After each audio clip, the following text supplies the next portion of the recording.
A few days later. Yang dalam perjalanan kok. Nah, nanti kalau lagi safar dalam perjalanan, sholat yang tadinya 4 rakaat dikasih kemudahan, Pak. Allah ngasih sodakoh ke kita. Kita dipermudah, jadi 4 rakaat jadi 2 rakaat. Terus udah gitu bisa disambung. Yang zuhur sama asar bisa disambung. Yang maghrib sama yang isya juga bisa disambung. Yang subuh nggak boleh disambung, Pak. Mau subuh sendiri ya? Subuh nggak boleh. Nah, jadi kalau yang zuhur dengan yang asar digabungkan dan diperpendek, itu istilahnya dijamak dan dikosor. Jamak itu artinya digabungkan, dikosor itu artinya diperpendek. Dijamak digabungkan tapi tetap dengan 2 salam. Artinya yang zuhur tadi 4 rakaat jadi 2 rakaat ditutup dengan salam. Yang asar juga tadinya 4 rakaat diperpendek jadi 2 rakaat juga ditutup dengan salam. Jadi 2 rakaat salam, 2 rakaat salam. Tapi langsung dilakukan gitu. Setelah zuhur 2 rakaat salam, langsung berdiri lagi, qomat, asar, 2 rakaat lagi salam. Dulu. Niatnya sekali aja cukup. Oh, sekali aja. Niatnya sekali aja cukup pada waktu kita mau sholat zuhur yang mau digabung dengan asar, niatnya cukup sekali. Saya berniat sholat zuhur dijamak dengan sholat asar dan dikosor masing-masing 2 rakaat menghadap kiblat lillahi ta'ala. Udah cukup gitu aja. Jadi setelah salam langsung berdiri lagi, langsung ini lagi ya? Iya, setelah salam berdiri lagi langsung sholat lagi yang asarnya. Di takbiratul ihram lagi? Iya, yang maghrib dan isya juga begitu. Tapi kalau yang maghrib dari 3 rakaat nggak boleh jadi 2 rakaat, Pak. Tetap 3. Oh, tetap 3 ya? Ya.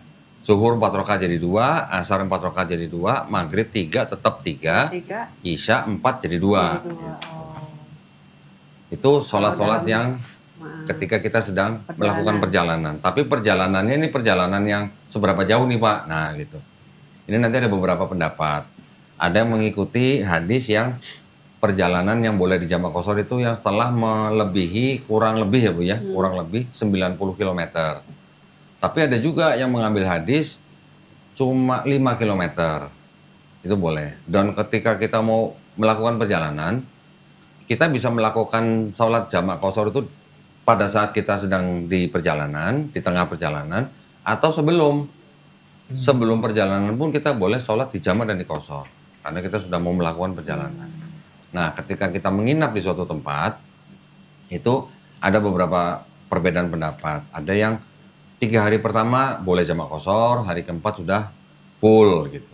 Ada juga yang 4, ada yang 10, nanti ada yang bilang selama perjalanan gitu. Pokoknya selama kita tidak berniat untuk mukim di suatu tempat tertentu, ya selama itu juga sholatnya jamak qashar. Ada yang bilang begitu juga.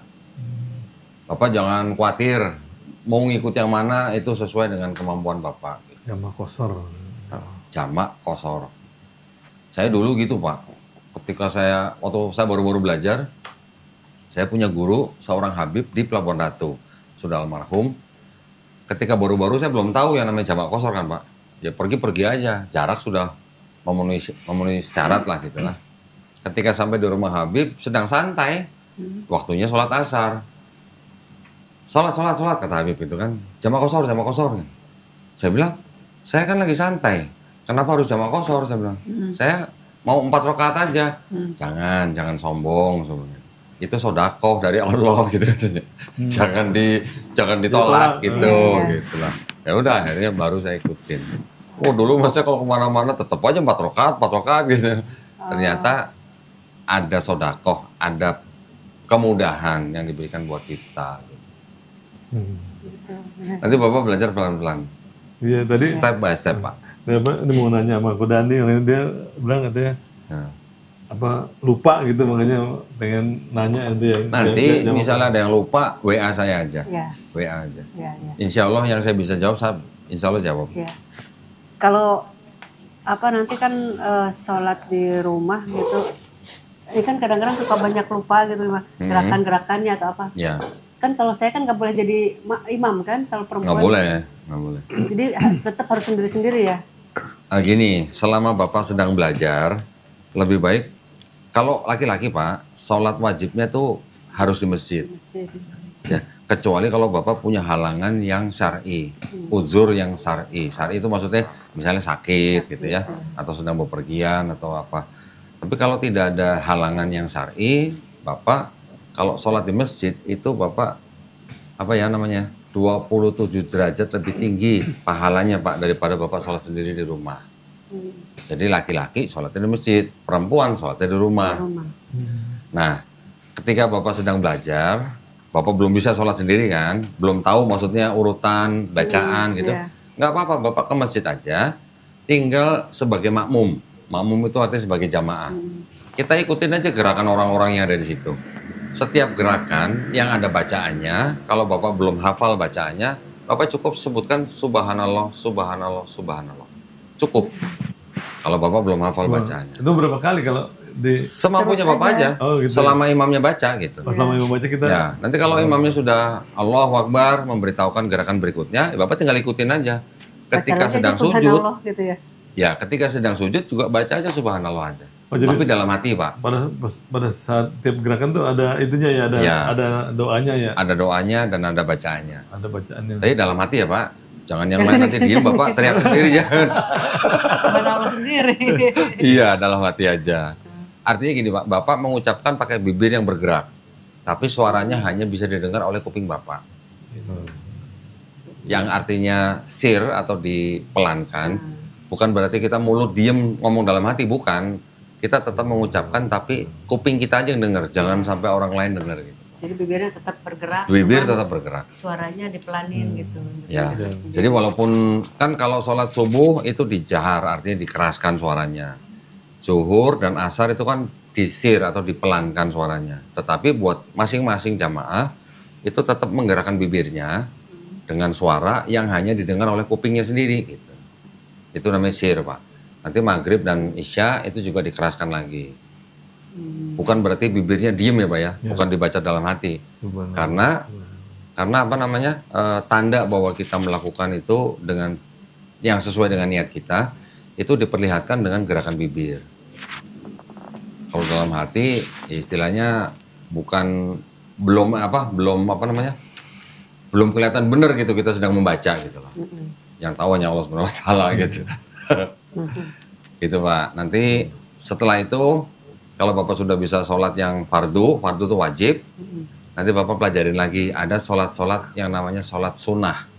Sholat sunnah itu macam-macam Pak. Ada sholat rawatib, ada sholat tahajud, ada sholat tobat, ada sholat istikharah, macam-macam. Ada sholat hajat, sampai ada sholat mutlak juga ada.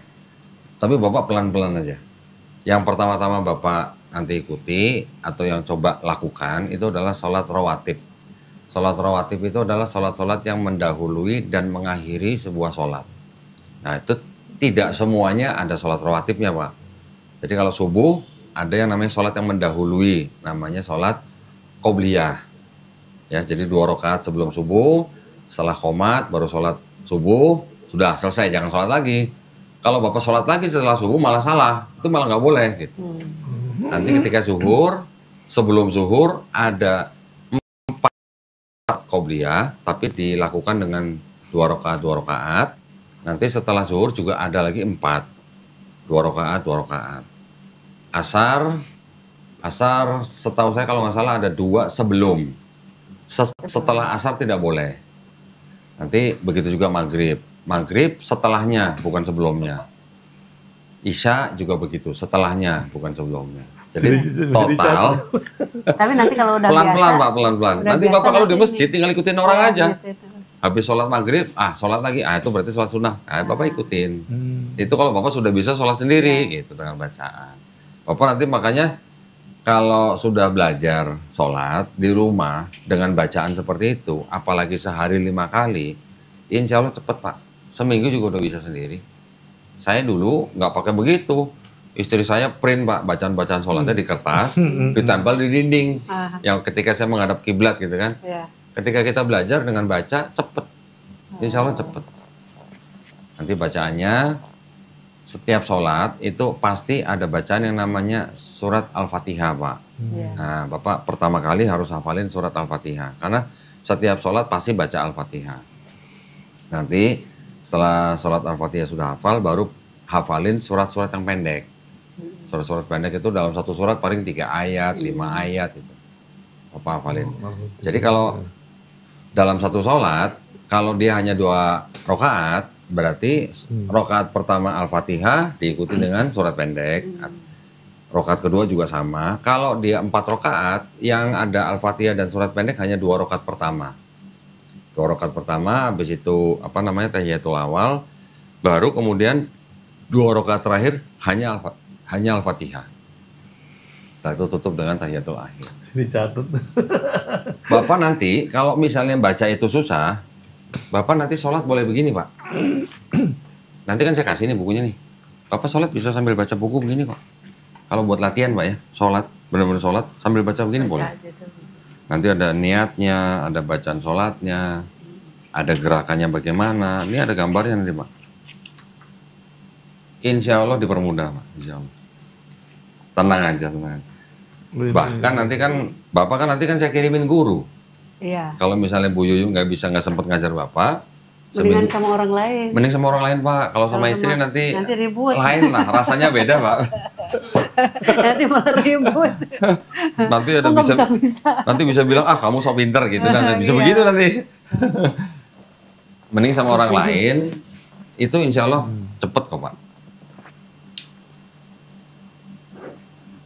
Kalau Bapak sudah hafal surat Al-Fatihah, insya Allah sampai kita dipanggil Allah tuh kita pasti hafal terus, nggak akan lepas itu.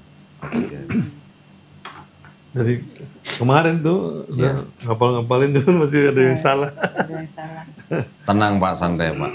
Bahkan nanti ketika Bapak sudah mulai belajar Iqra, bahkan ketika nanti Bapak sudah mulai membaca Quran, kalaupun Bapak merasa kesulitan dengan satu kalimat misalnya, jangan kecil hati Pak. Kalau Bapak lagi susah baca satu kalimat, itu artinya Allah sedang sayang sama Bapak. Bapak sudah disuruh mengulang terus itu kalimat-kalimat itu. Benar Pak itu Pak. Jangan kecil hati, jangan pernah kecil hati. Yang kita baca di dalam Quran itu kan firman Allah. Insya Allah pasti dimudahkan. Insya Allah dimudahkan. Sama Allah dimudahkan, cuman ada iblis yang bikin apa kita lupa gitu ya. Ya, mesti diusir Bapak, ya. makanya Bapak setiap kali mau baca Quran kan selalu baca A'udzubillahi Nah, minasyaitonirrajim. itu ya, jadi baca itu dulu ya. Ya. Karena Mau belajar Iqra pun baca itu, Pak. oh, auzubillah. A'udzubillah. Biar setannya pergi. Aku berlindung dari godaan setan yang terkutuk gitu, Pak. Itu artinya Baik, bismillahirrahmanirrahim. Assalamualaikum warahmatullahi wabarakatuh. Alhamdulillahirrabbilalamin. Wassalatu wassalamu ala rasulillah. Senang sekali bisa berjumpa kembali di channel Donditan dan Geraha Mualaf Jakarta ya. Yang mana pada hari ini 29 Agustus 2024. Sekarang pukul 7:47 waktu Indonesia Barat. Di hadapan saya ada Bapak Heri Ramelan ya Pak ya. Beserta dengan istri Ibu Yuyu Mudianingsih, betul ya? Menyatakan diri bahwa Pak Heri dan Ibu Yuyu ini berniat untuk masuk Islam. Betul ya, Pak Ibu ya? Pak Heri dan Bu Yuyu sudah datang ke studio Geraha Mualaf Jakarta pada tanggal 25 Agustus 2024 yang lalu. Dan ketika kita sudah berdiskusi, menyatakan bahwa keinginannya untuk masuk agama Islam pada tanggal 29 Agustus ini. Betul Pak ya? Alhamdulillah kita semua sekarang sudah diberikan kesempatan untuk bisa melakukan prosesi ini. Kami malah sudah siapkan sertifikat buat Bapak Ibu. Nah ya kan karena sudah diskusi, sudah menyatakan keinginan, jadi kami sudah siapkan supaya nanti Bapak tidak perlu tunggu-tunggu lagi ya sertifikatnya. Nah ini adalah surat pernyataan memeluk agama Islam, ini untuk yang Pak Heri dan ini untuk yang Ibu Yuyu dan Pak Heri ya. Nah, nanti kita ingin mendengarkan Bapak dan Ibu masing-masing membaca surat pernyataan memeluk agama Islam ini. Namun ketika nanti sampai kepada 2 kalimat syahadat ini, nanti biar saya yang tuntun Bapak, ya saya yang tuntun Ibu. Iya. Nanti setelah itu baru Bapak tanda tangan. Kacamatanya lupa. Oh kacamata. Terima kasih ya.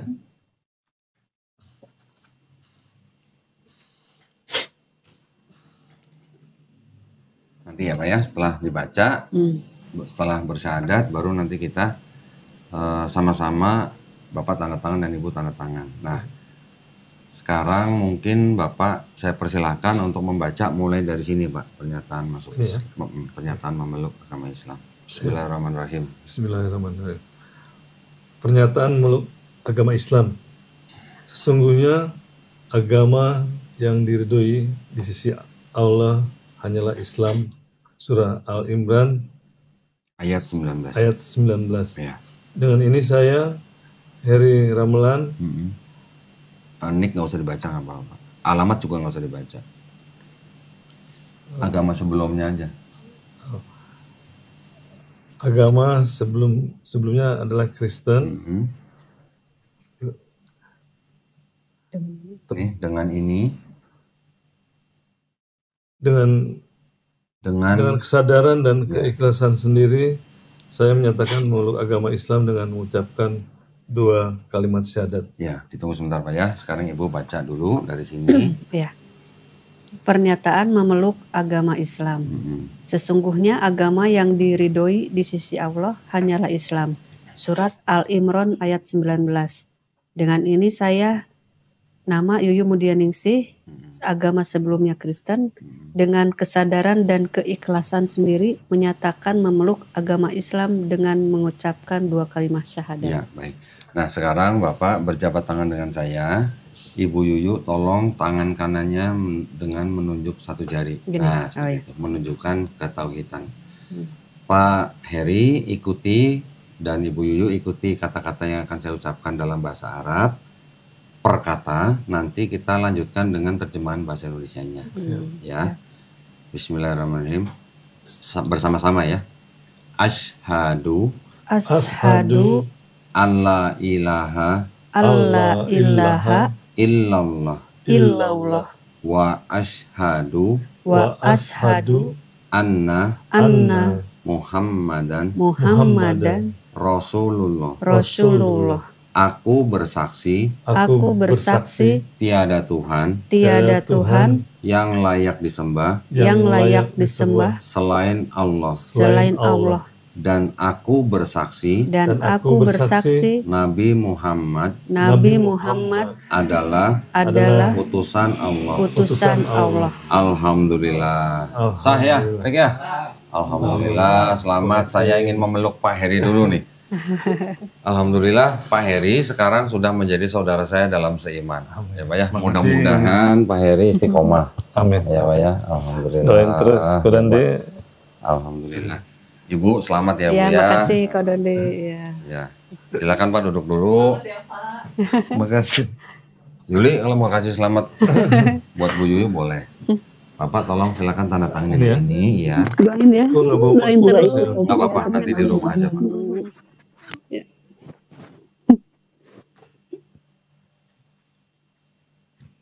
Namanya boleh tulis Pak. Alhamdulillah. Akhirnya, Ya. alhamdulillah. Keren bener ya. Silakan Ibu tanda tangan. Nanti di rumah Bapak tinggal tempel foto Bapak aja Oh, sama Ibu ya. rupanya waktu tadi di rumah dia cerita, dia udah yang pas kemarin kejadian apa namanya yang dia suka dengar apa namanya Channelnya Kodonde. channelnya Kodondi, Ya. ini kan udah mulai nggak nyaman dia, Oh. udah mulai nggak nyaman. Nanti mungkin ceritanya nanti ya. Tapi sebentar begini. Ada yang ingin saya sampaikan ke Pak Heri dan Ibu Yuyu. Di dalam Islam kita memahami seperti ini Pak. Bahwa setiap manusia sebelum dilahirkan ya. Jadi kan kita ketika masih di alam ruh ya Pak ya. Kita sebenarnya semuanya sudah pernah berikrar bahwa Tuhan kita adalah Allah Subhanahu wa taala. Ketika kita lahir, kita sebenarnya fitrah. Fitrah itu artinya muslim, Pak. Muslim itu artinya orang yang berserah diri hanya kepada Allah Subhanahu wa taala, pencipta kita semua. Nah, ketika nanti orang itu besar, dia mungkin menjadi Yahudi, Nasrani atau Majusi, itu karena orang tuanya, ya. Nah, mungkin ketika dewasa seperti Bapak dan Ibu Yuyu ini sekarang sudah mendengar tentang Islam, bahkan sudah menerima Islam dan bahkan alhamdulillah pada malam hari ini sudah memeluk Islam. Pak Heri dan Bu Yuyu ini sebenarnya bukan pindah agama. tapi kembali ke fitrah manusia, Pak. Fitrah sebagai manusia yang hanya bisa berserah diri kepada Allah Subhanahu wa taala. Ya. Dan perlu saya sampaikan, ini sangat penting buat Pak Heri dan Bu Yuyu, bahwa ketika seseorang yang bukan Islam dia memeluk Islam seperti Pak Heri dan Bu Yuyu sekarang, dosa-dosa bapak, dosa-dosa ibu dari mulai akil balik sampai hari ini dihapuskan, Pak. Insya Allah. Insya Allah Pak dihapuskan. Tetapi kebaikan yang Pak Heri dan Bu Yuyu pernah lakukan juga dari mulai akil balik sampai hari ini tidak dihapus, Pak. Tapi tetap dicatat sebagai pahala kebaikan. Insya Allah ya Pak ya. Alhamdulillah. Mudah-mudahan Islamnya Pak Heri dan Islamnya Bu Yuyu insya Allah baik. Ya, nah itu yang ingin saya sampaikan kepada Bapak. Ini adalah sebuah kabar gembira buat orang-orang yang baru masuk Islam. Dan untuk itu saya ingin memberikan, ini ada buku petunjuk sholat. Satu-satu ya biar nggak ngiri ya Bu. Di sini juga sudah ada ya? Belum. Belum. Oke, sekalian. Nah, ini saya sudah siapkan juga. Ini berarti buat Ibu Yu sama Pak Heri beda dong isinya. Nanti Pak Heri dikasih mukena, bingung ntar. Nah, yang ada mukena berarti buat Ibu Yuyu, ya. Wah, yang buat Pak Heri nggak ada sarungnya ya? Oke, nanti kita susulin Pak sarungnya. Ini ada sajadah Pak. Nah, ini nanti di dalam sajadahnya juga ada bacaan sholatnya. Tapi yang penting Bapak bisa belajar dari sini. Iya. Quran habis ya? Yo. Quran masih habis ya? Waduh, masalah.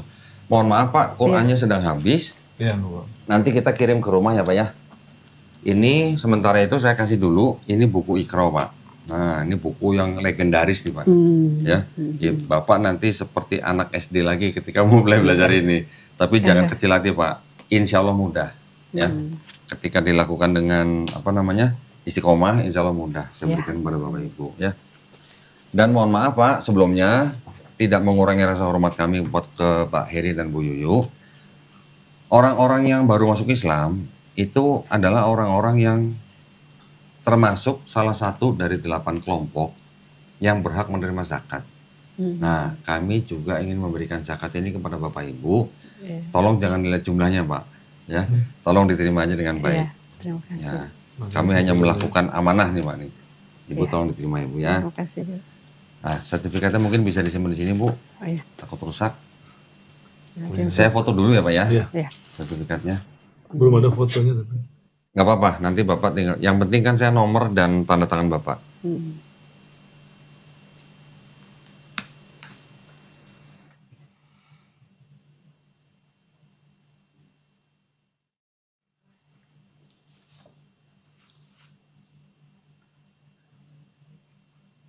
Alhamdulillah. Saya masukkan ke dalam sini. Ada itu nggak kalau ada kegiatan apa lagi? Kalau yang baru masuk Islam Apa? Apa pengajian? Nggak, Kajian. ada Kajian-kajian. iya, maksudnya kalau untuk orang yang baru masuk Islam itu Nanti kan dikirim ke rumah, ada orang. ada kegiatan apa enggak Terus gitu. selain yang datang ke rumah untuk Ada. ada juga ya. Insya Allah ada. Insya Allah ada. Ada Nanti kegiatan insya ya. Allah kita kabarin Bapak Ibu ya. Kalau kita ada acara kita pasti undang. Iya. Insya Allah. Ya ini saya serahkan Bapak, ini saya serahkan Bapak. Terima kasih kodannya. Sama-sama kami juga mengucapkan selamat. Mudah-mudahan kita semua sekarang yang sudah kembali ke fitrah, mudah-mudahan kita semuanya istiqomah. Istiqomah itu artinya konsisten.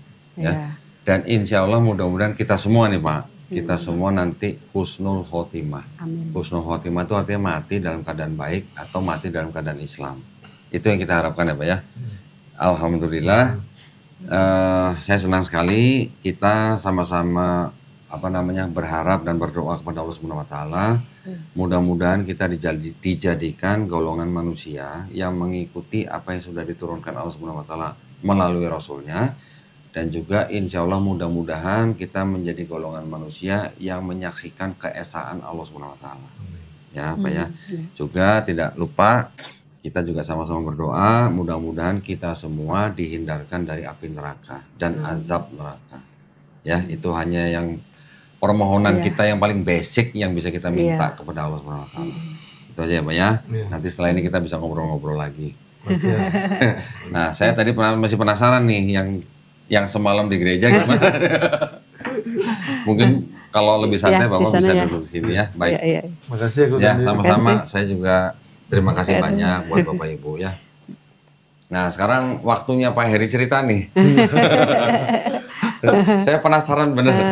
Apa yang dibicarakan Pak semalam Pak di Oh di gereja? gereja, iya. Waktu pas apa namanya sebenarnya kita datang gitu kan, aku datang sama istri, cuman Jam 9 pagi kita kan janjian 9 pagi, kita pas tepat waktu datang jam 9.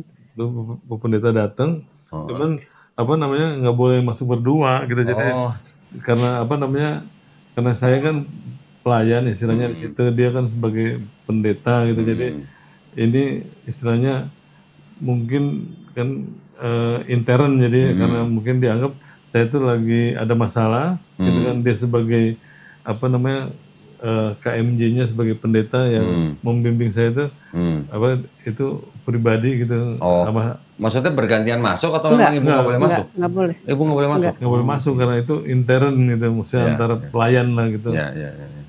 Gitu, cuman ya pada saat masuk itu bicara dia udah jadi dia bilang gini apa saya tuh berdoa tadi pagi katanya, dia bilang dia berdoa tadi pagi apa yang mesti saya sampaikan sama Pak Heri katanya, dia bilang gitu sama Tuhan gitu.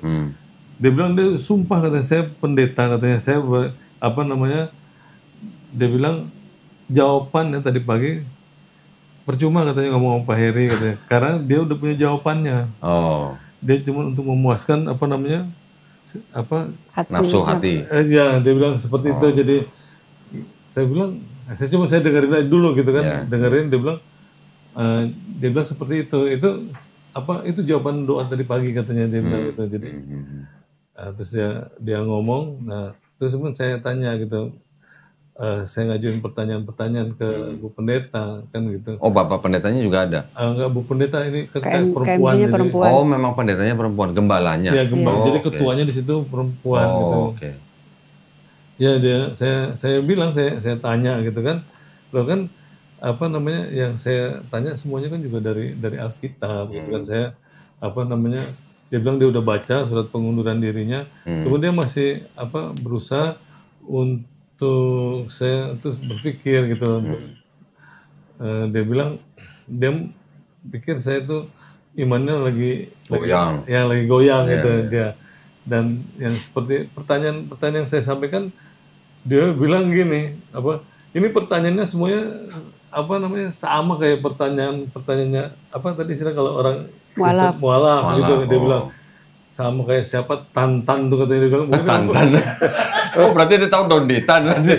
Makanya dia mau ngomong kayaknya dia kayaknya mau ngomong ke Dondi kan, cuman saya diam aja, saya nggak komen gitu kan. Sama dia bilang apa? Sama itu Nandar katanya. Ustad. Tapi dia bilang Ustad Nandar katanya. Cuman saya pura-pura apa saya dengerin aja, nggak saya tanggepin gitu.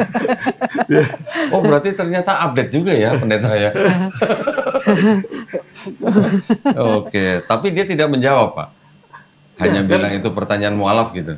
Ya, dia makanya saya bilang apa yang pertanyaan itu saya kan ayatnya yang saya minta, saya bilang ya saya juga apa namanya Bu Pendeta coba jelasin ke saya. Kan di Alkitab kan jelas apa firman Tuhan itu nggak boleh ditambah-tambahin, nggak boleh dikurangi. Saya bilang. Sedangkan kalau Bu Pendeta apa namanya baca sejarah Bu Pendeta pasti tahu lah gitu kan. Dia bilang Kristen apa namanya Ortodok Ethiopia 81 kitab ya kan. Ortodok ya 78 ya. 78 ya, terus Katolik ya kan 73, Protestan 66. Nah sekarang kok bisa 25 kitab dari itu kan firman Tuhan juga Bu Pendeta, saya bilang. Kok bisa hilang itu aja, saya bilang.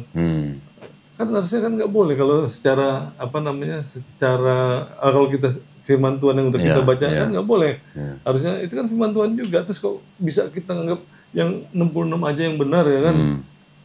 Dia bilang gini apa ya karena yang lain tuh contohnya kayak gini lah, itu istilahnya kayak umpamanya adat Batak gitu, itu masukin, nah itu kan sama kita nggak cocok gitu, jadi Cerita nggak sejarah gitu. gitu ya. Ya, istilahnya seperti itulah dia bilang. Cuman kan nggak mungkin 25 kitab isinya itu semua kan. Iya. Dan dalam hati saya bilang ya udahlah, cuman Bu Pendeta ini apa namanya, kalau menurut saya harusnya kalau namanya firman Tuhan udah ditulis gitu kan, apapun nggak boleh jadi alasan gitu. Kalau menurut saya gitu ya. Karena begini Pak, mohon maaf saya potong nih Pak. Dari kitab-kitab yang ditolak oleh denominasi lain, contoh ya, surat Ester atau kitab Ester. Ada sebagian surat Ester yang ditolak, tapi di dalam kitab yang mereka pakai juga ada surat Ester, tapi isinya berbeda Pak, tambahan lah yang ini. Itu ditolak gitu, padahal sama-sama Ester gitu katanya. Nah, kalau memang itu dianggap bukan firman Tuhan, lah yang ini Ester dari mana, ini Ester dari mana gitu maksudnya. Contoh itu Pak. Kalau itu aku nggak tahu, makanya aku nggak bisa. Kalau tahu gitu, pasti aku omongin saat itu. Oh, oke.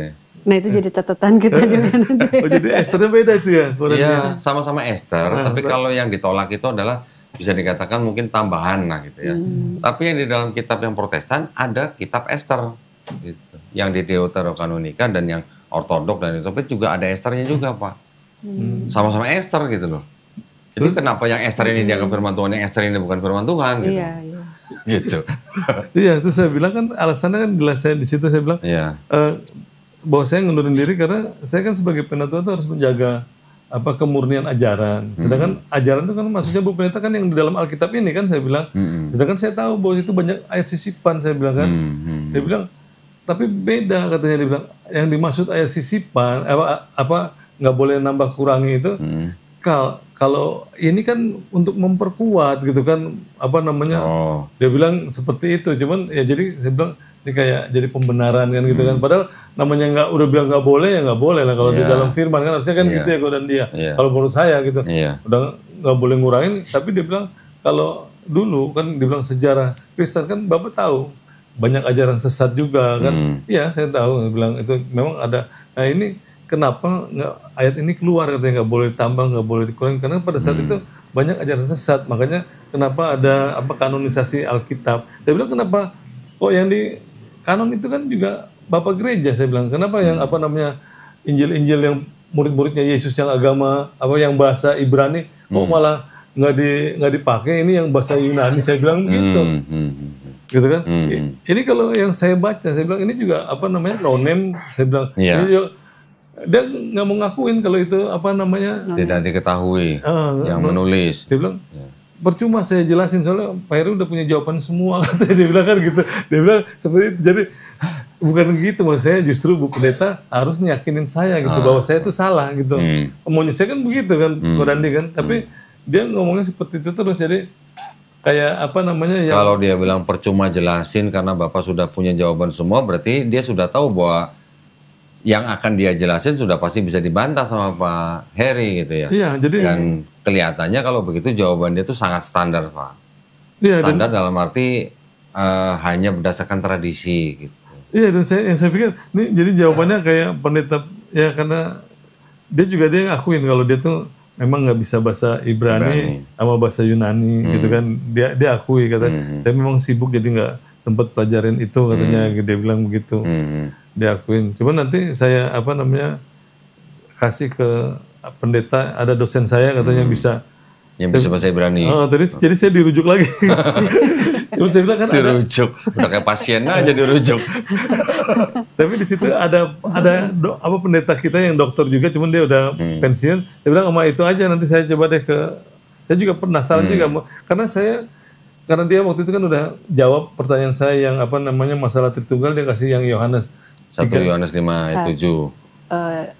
Yang Tritunggal mah 1 Yohanes 5:7-8. Ya, 7-8. Ya. Itu kan sisipan kan saya udah bilang itu ayat sisipan, makanya dia pakai yang kejadian ya kan. Yang kita itu.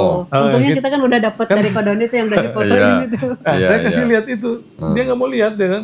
Oh, nggak mau lihat. Dia bilang, kan saya bilang, dia bilang gini, kan udah saya jawab tapi Bapak selalu jawab sudah lagi, punya jawaban gitu kan gitu. Loh bukan Bu Pendeta, ini saya baca sendiri nih, saya foto sendiri, coba Pendeta nggak mau dia baca, saya WA aja ke handphonenya ya kan.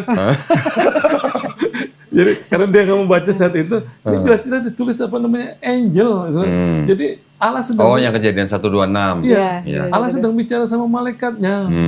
bukan apa namanya Ministering angel. ya ministering angel, bukan dia bicara dengan apa Tiga namanya pribadi. tiga pribadi Iya. gitu. Saya udah tapi dia karena udah nggak ada ayat lagi kan, ayat Tritunggal kan, berarti Iya. karena dia selalu bilang apa namanya, jadi seolah-olah Tritunggal itu sudah ada gitu. Jadi Dari dulu. dan saya bilang itu nggak benar, itu bukan ajaran Yesus, Bu Pendeta. Saya bilang gitu, itu hasil konsili, saya bilang kan gitu kan. Dia kan percuma. Berarti lemes dong Pak Pendetanya dong. Nggak, dia bilang jadi, kan saya udah bilang percuma kita ngomong katanya gitu kan.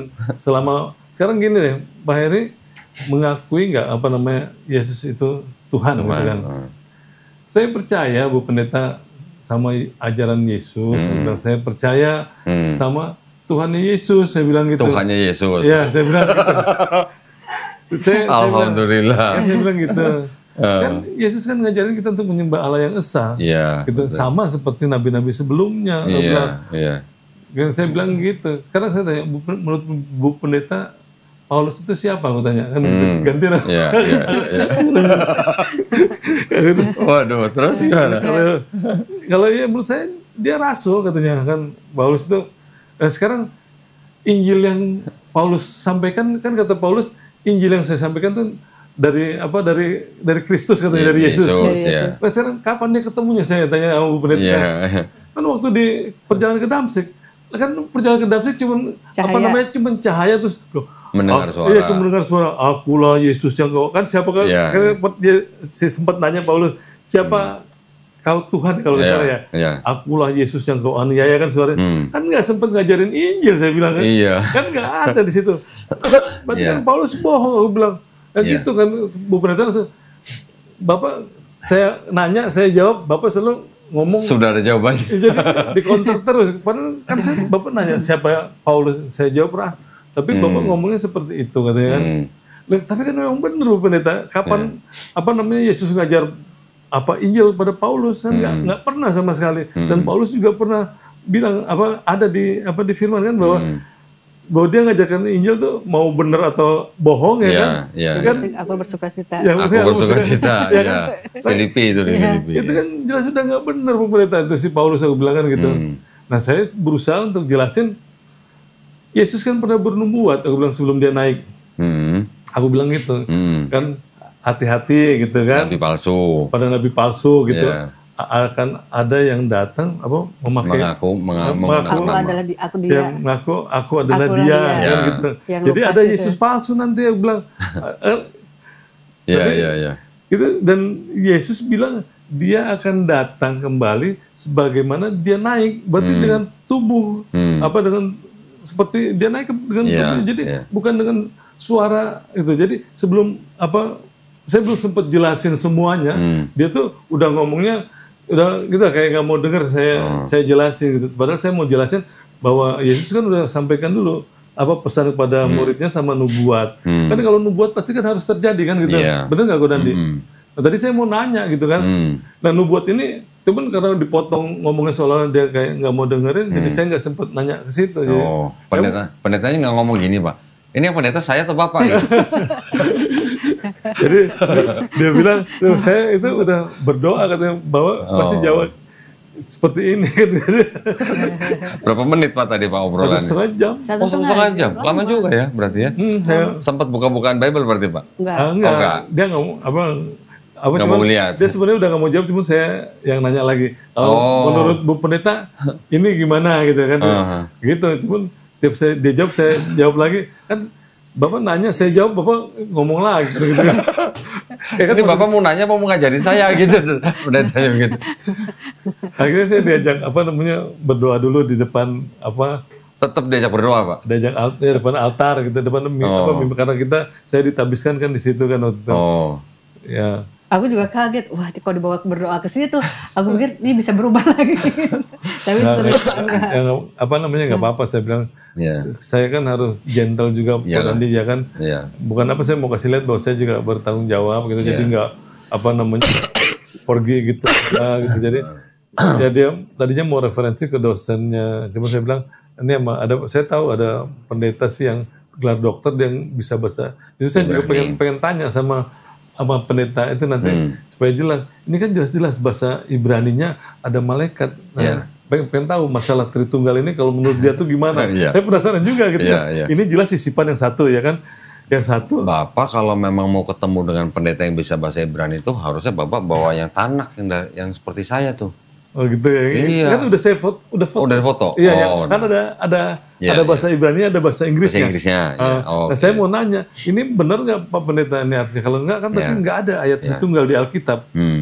Nah gitu. Sedangkan baru orangnya juga enak sih kalau menurut saya pendeta itu nanti biar kayaknya mungkin bisa lebih jujur dia maksudnya gitu.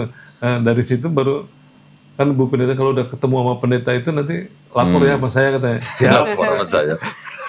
Karena nanti saya kasih tahu gitu. Bapak kalau bicara dengan pendeta yang bisa bahasa Ibrani, yang paling penting Bapak tanyakan itu adalah apakah perspektifnya Yahudi terhadap kitab Tanakh itu sama dengan perspektifnya Kristen terhadap kitab Tanakh. Itu juga sempat saya tanyain juga ke pendeta itu. Terus? Kan Bu Pendeta kita tuh diajarin gitu kan bahwa Perjanjian Lama itu sama dengan apa namanya Taurahnya orang Yahudi kan aku bilang gitu. Terus? Tapi saya nih Bu Pendeta, saya sendiri kemarin nih saya bilang baca itu ternyata beda gitu Pak. Saya gituin, terus dia nggak mau percaya. Nggak gitu. percaya. Karena saya nanya, Karena yang dia pegang hanya terjemahan, Pak. iya itu dan dia juga nggak ngerti bahasa Ibrani sama bahasa Yunani. Saya bilang ini ternyata beda Bu Pendeta artinya dan itu yang apa namanya. Tapi dia akuin bahwa memang kita pendeta cuma tugasnya untuk mengajari apa yang ada di dalam isi Alkitab ini gitu. Itu tugas kami. yang sudah versi Kristen. Ya, itu tugas kami katanya dia bilang sebagai pendeta. Oh, jadi saya apa namanya jujur katanya Bu Pendeta itu. Mungkin banyak apa namanya pendeta-pendeta lain yang nganggap bahwa Alkitab ini pasti benar itu. Saya akui bahwa apa namanya Alkitab itu mungkin aja ada penulisannya yang salah katanya. Nah, kemarin kita belum sempat bicara tentang yang di dalam Tanakh itu kan ada 3 kelompok kitab, Pak. Torah, Nevi'im, Ketuvim. Yang Torah saja ini ada 2 versi, Pak. Oh, yang itu ya, yang terbagi 2 kerajaan itu ya? Ya, betul. Jadi ada yang namanya Torah Samaritan, Jewish, ada Torah Samaritan. Iya. Di dalam ini hanya Torah berarti hanya 5 kitab Musa saja, Pak, yang Kejadian sampai Ulangan. Di dalam Torahnya saja itu ada kira-kira 6.000 perbedaan, Pak. Banyak banget ya. Torahnya aja. 6.000 perbedaan. Nah, ini saya tunjukin ke Bapak nih. Kalau Bapak mau foto juga boleh. Kalau yang ini dalam bahasa Ibrani, yang ada tanda bacanya nih Pak. Ini Kan foto tanda... juga nggak ngerti. Ya, tunjukin aja kalau. Ini maksudnya tebel-tebel apa gitu nanti gitu. Tanyanya aja begitu Pak. Bener nggak pendetanya bisa bahasa Ibrani? Kalau yang ada tanda bacanya Pak, ini yang Torah Jewish. Yang tidak ada tanda bacanya, ini yang Torah Samaritan. Oh, maksudnya ini 11-11 sama? Iya. Dibandingkan dengan surat yang sama, ayat yang sama dibandingkan. Ini ada huruf yang tebal-tebal nih Mbak. Kalau yang itu yang apa yang itu kok nanti yang mengenai Tritunggal beda nggak? Nah, sekarang gini, saya juga dulu pernah Pak belajar bahasa Ibrani tapi tidak saya teruskan. Saya berpikirnya waktu itu gini, kalau saya khusus belajar bahasa Ibrani, saya tidak mendapatkan the global picture-nya gitu loh Pak. Ya. Jadi saya lebih menggeser, saya mencari global picture daripada permasalahan antara Yahudi dan Kristen gitu. Dari buku ini ada terjemahannya bahasa Inggris Pak. Nih. Jadi karena kita bisa bahasa Inggris ya tidak terlalu sedih gitu loh ya. Ini mau dipoto nggak? Nah, ini nggak ngerti juga. Ya kalau mau difoto aja nggak apa-apa. Bapak bisa tunjukkan ini kenapa ada yang tebel-tebel ini apa maksudnya gitu. Yang ini Samaritan, yang ini Jewish. Bahkan ada yang kosong Pak. Nah ini Bapak boleh foto. Ini tebel. Yang di Jewish nggak ada, di Samaritan ada. Nah ini kan sudah perbedaan yang mencolok. Nah kalau Bapak menanyakan yang Kejadian 126. Iya, maksudnya Samaritan sama itu. Ya tinggal kita lihat gini aja Pak nih. Sama nggak gitu maksudnya? Ya. Ini mau dipotong nggak? Mungkin terjemahannya sama. Ini ya? Berarti ini yang Jewish, ini Samaritan. Iya, ini Jewish yang Samaritan. Contoh kecil nih Pak. Yang Samaritan 6, hari ke-6. Iya. Yang Masoretik atau yang Jewish hari ke-7. Oh, beda ya. Dan ada 6.000 perbedaan Pak ya. Saya carikan yang Kejadian 1:26 Pak. Oh ini dia di sini. Nah ini. Akhirnya hanya perbedaannya sih tipis Pak nih. Tapi sama-sama malaikat juga dia bicaranya Allah sama. Kalau di sini kan nggak ada catatan kakinya Pak. Oh, Nah, yang ada catatan kaki yang di tanah. oh yang di tanah ya. Nah, di sini kan ini Elohim and according to our form. Di sini man in our image gitu, after our likeness. Ini sih mirip lah. Tapi ada yang begini nih Pak. Nah, ini saya mau tunjukin ke Bapak nih perbedaan yang agak apa ya, krusial nih Pak ya. Ini Pak, Kejadian 16 ayat apa nih? 12. Bapak ingat ketika Ismail di dalam Bible disebutkan lakunya seperti keledai liar. Nah, ini bedanya dua. Ini yang Jewish nih ya. Ditulisnya kan and he will be a wild man. Diterjemahkan ke bahasa Indonesia menjadi keledai liar. Man harusnya bukan keledai ya? Iya, tapi ini diterjemahkan ke bahasa Indonesia menjadi keledai liar. Oh, bahasa Indonesianya ya. Ya. Terus kan ini Pak, his hand will be against every man. Ya, jadi kan ini kan perang. Ya, tangannya akan menentang setiap orang dan tangan setiap orang akan menentang dia, gitu kan Pak. Dan dia akan and he shall dwell in the presence of all his brethren. Perhatikan yang di sini Pak. Ini yang Samaritan nih. He will be fertile of men. Beda ya. Artinya apa Pak? Artinya dia akan menjadi orang yang banyak keturunan. Fertile kan subur. Iya. Ya kan? Fertile, ya. His hand will be with everyone. Beda nggak Pak dengan his hand will be against every man? Jauh lah artinya. Jauh. Iya. Jadi kalau yang di sini kesannya seolah-olah Ismail itu adalah orang yang suka perang. Di sini Ismail orang yang suka membantu orang. Iya, beda. Di sini dia tingkah lakunya seperti keledai liar. Di sini dia adalah laki-laki yang subur. Nah, nanti saya bisa buktikan yang lebih cocok yang mana Pak? Ya kalau sesuai firman ya inilah kan Allah. Nah, saya buktikan nih Pak. Di ayat sebelumnya, ayat 10, Bapak boleh baca ini. Kalau yang di bahasa Indonesia yang kita sering baca, and the angel of Adonai said unto her, kepada Hagar kan ibunya kan, I will be apa Pak? Multiply seed exceedingly. Artinya apa? Aku akan melipat gandakan keturunannya. Yang di sini artinya sama Pak. And the angel of Shema ini artinya Hashem, ya. Tuhan yang Maha Esa, said to her, ya, berkata kepada Hagar, I will apa nih Pak? Greatly multiply your seed. Artinya akan melipat gandakan. Artinya memberikan banyak keturunan. Sekarang kalau di sini dua ayat ini Pak sedang membicarakan Tuhan akan memberikan Ismail banyak keturunan. Iya. Lebih cocok mana? Yang di sini disebutkan seperti keledai liar atau orang yang subur? Ya pasti ini kalau dari atas ini. ya. Nah, itu maksud saya. Iya, jadi beda ya ini ya. Iya. Jadi orang Kristen mempunyai kesan yang negatif terhadap Ismail karena ayat ini. Jadi berarti dari kitab ininya yang dia karena ngambilnya dari sini ya. Iya. Berarti memang terjemahannya mungkin karena dari sini. Betul. Jadi bukan salah terjemahan berarti ya. Ya kalau berdasarkan teks aslinya tidak salah terjemahan. Iya, karena ngambil dari sini. Sedangkan yang ini berbeda dengan Torah Samaritan. Orang-orang Samaritan itu Pak di seluruh dunia itu jumlahnya sangat-sangat sedikit, tidak sampai 1.000 orang Pak. Tapi memang yang apa semuanya semua atau perbagian aja yang diambil Samaritan punya Jewish atau sebagian Jewish atau enggak. Semuanya yang Jewish ya Jewish saja, yang Samaritan sendiri. Bukan yang dipakai sama kita. Tidak dicampur-campur. Yang dipakai sama PL maksudnya. Yang Jewish Pak. Oh, Bang Jewish yang bukan yang Samaritan. Oh, pantes. Yang Samaritan ini dijaga oleh orang-orang Samaritan itu, mereka mengaku sebagai the guardian of Torah, penjaga Torah. Dan itu hampir bisa dikatakan hampir nggak pernah dibahas gitu. Nah ini ada seorang yang namanya Benyamin Sedaka yang membandingkan antara yang Jewish dengan Samaritan. Dibandingkan ya. Ini orangnya. 6.000 perbedaan Pak kata dia. Jadi wajar ya ada. Nah ya kan jadi timbul pertanyaan. Kalau begitu yang salah yang mana? Yang Jewish apa yang Samaritan? Gitu. Iya, sedangkan di Kristen udah Jiplaknya yang ini kan. Ya, istilahnya. di Kristen sudah sampai istilahnya ke apa ya, kalau boleh dikatakan sampai ke Darah daging. sumsum. Iya, udah. Bahwa Ismail itu adalah tingkah lakunya seperti keledai liar, suka perang. Makanya timbul kesan di kalangan Kristen bahwa orang Islam yang dianggap sebagai keturunan Ismail itu orang yang suka perang. Gitu. Dari sini asal mulanya, Pak. Habis memang perbedaan sampai 6.000 ya Pak.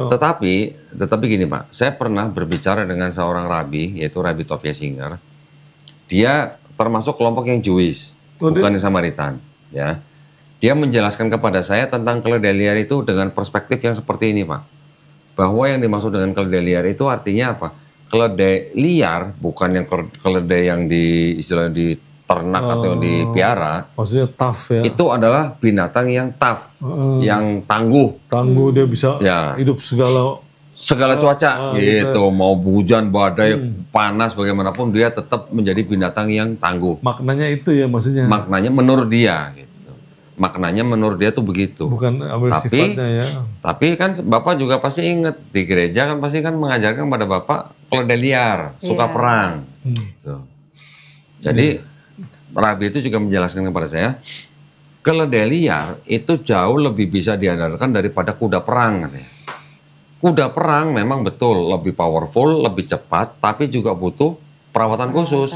Harus punya kandang, makanannya harus diperhatikan. Dia nggak bisa seperti keledai yang bisa dengan cuaca apapun gitu katanya. Itu gambaran daripada Rabi Tovia Singer.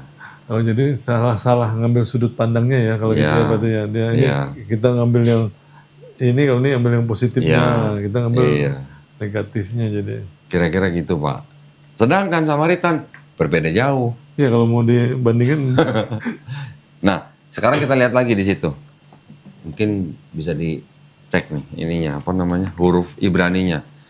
Huruf Ibraninya tuh sama Pak bentuknya yang di Kejadian 16:12 itu. Tapi karena ada tanda baca sehingga pembacaan itu bisa merubah arti. Beda bacaan bisa berbeda arti. Seperti huruf Cina. Contoh ada kata ma, ya, ma. Kalau dibaca, saya nggak tahu benar apa salah nih. Kalau dibaca dengan nada tertentu, artinya ibu. Tapi kalau nada bacanya berbeda, artinya kuda. Gitu. Bisa begitu Pak. Begitu juga ini gitu ternyata. Nah ini, Bapak bisa lihat. Oh gitu, jadi pengaruh ya tanda baca. Pengaruh. Ya? Padahal kalau ini Bapak lihat nih hurufnya, sepintas mirip kan Pak?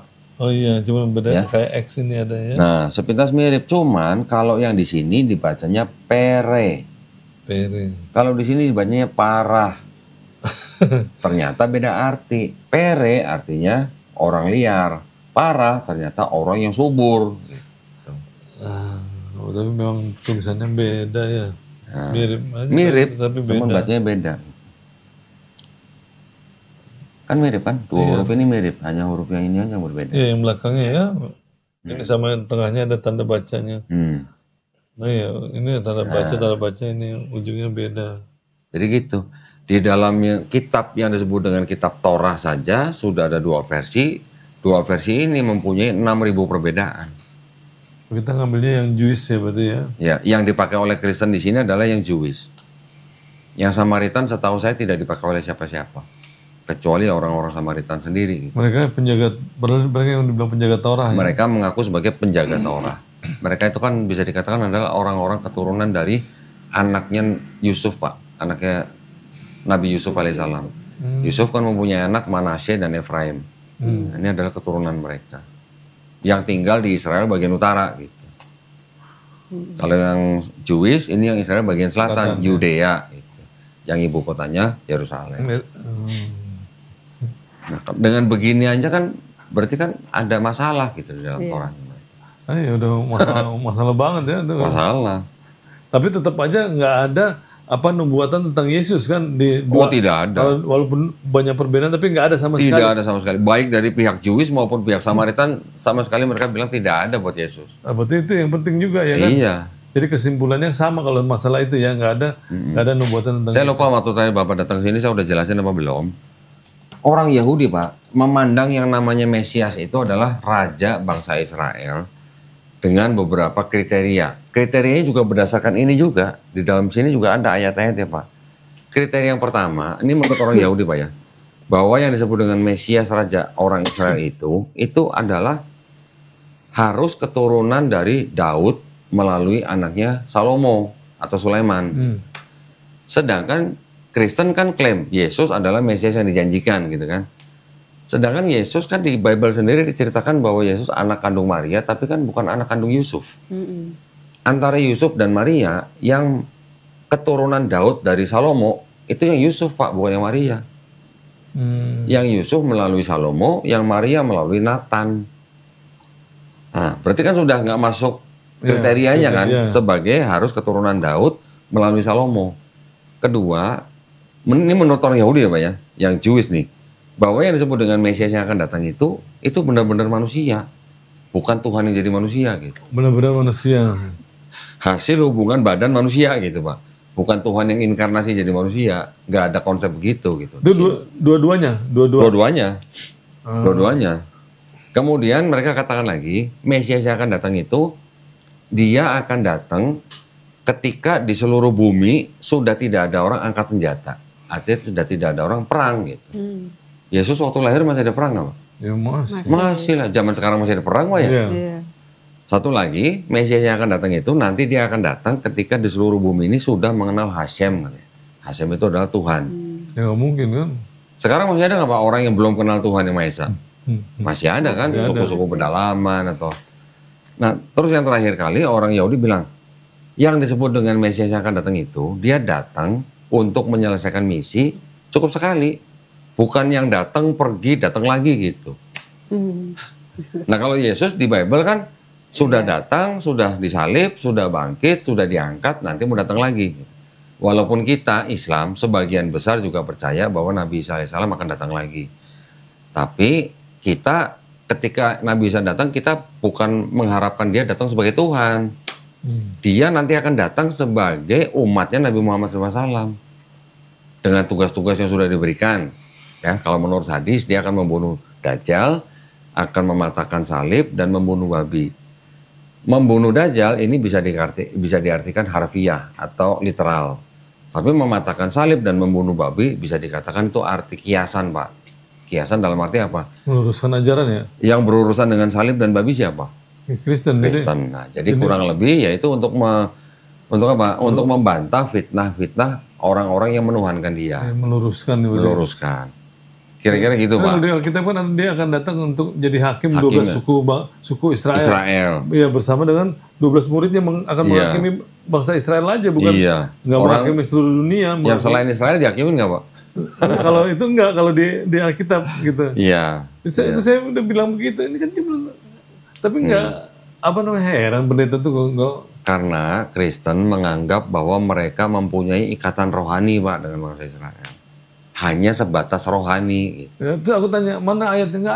Nggak bisa nunjukin. Nggak ada. Nggak ada kan ayatnya? Nggak ada. Jadi ngomong kita kan hanya sebatas rohani, tapi tidak ada hubungan nasab gitu ke bangsa Israel. Nah sedangkan Paulus sendiri kan menyebarkan ajarannya kan kepada orang-orang non-Yahudi.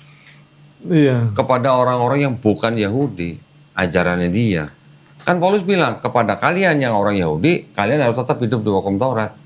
Nah, buat yang non-Yahudi ini, Yesus sudah mati di atas kayu salib buat nebus dosa kamu nggak perlu sunat, kamu nggak perlu ini, hukum Taurat sudah dibatalkan, gitu ajarannya. Iya, kan waktu bicara pendeta kemarin juga kan dibilang suruh beritakan Injil kan ke seluruh dunia. Saya bilang itu ayat sisipan Bu Pendeta. Saya bilang ya udahlah katakanlah cuma saya jelasin, katakanlah itu bukan sisipan, saya bilang.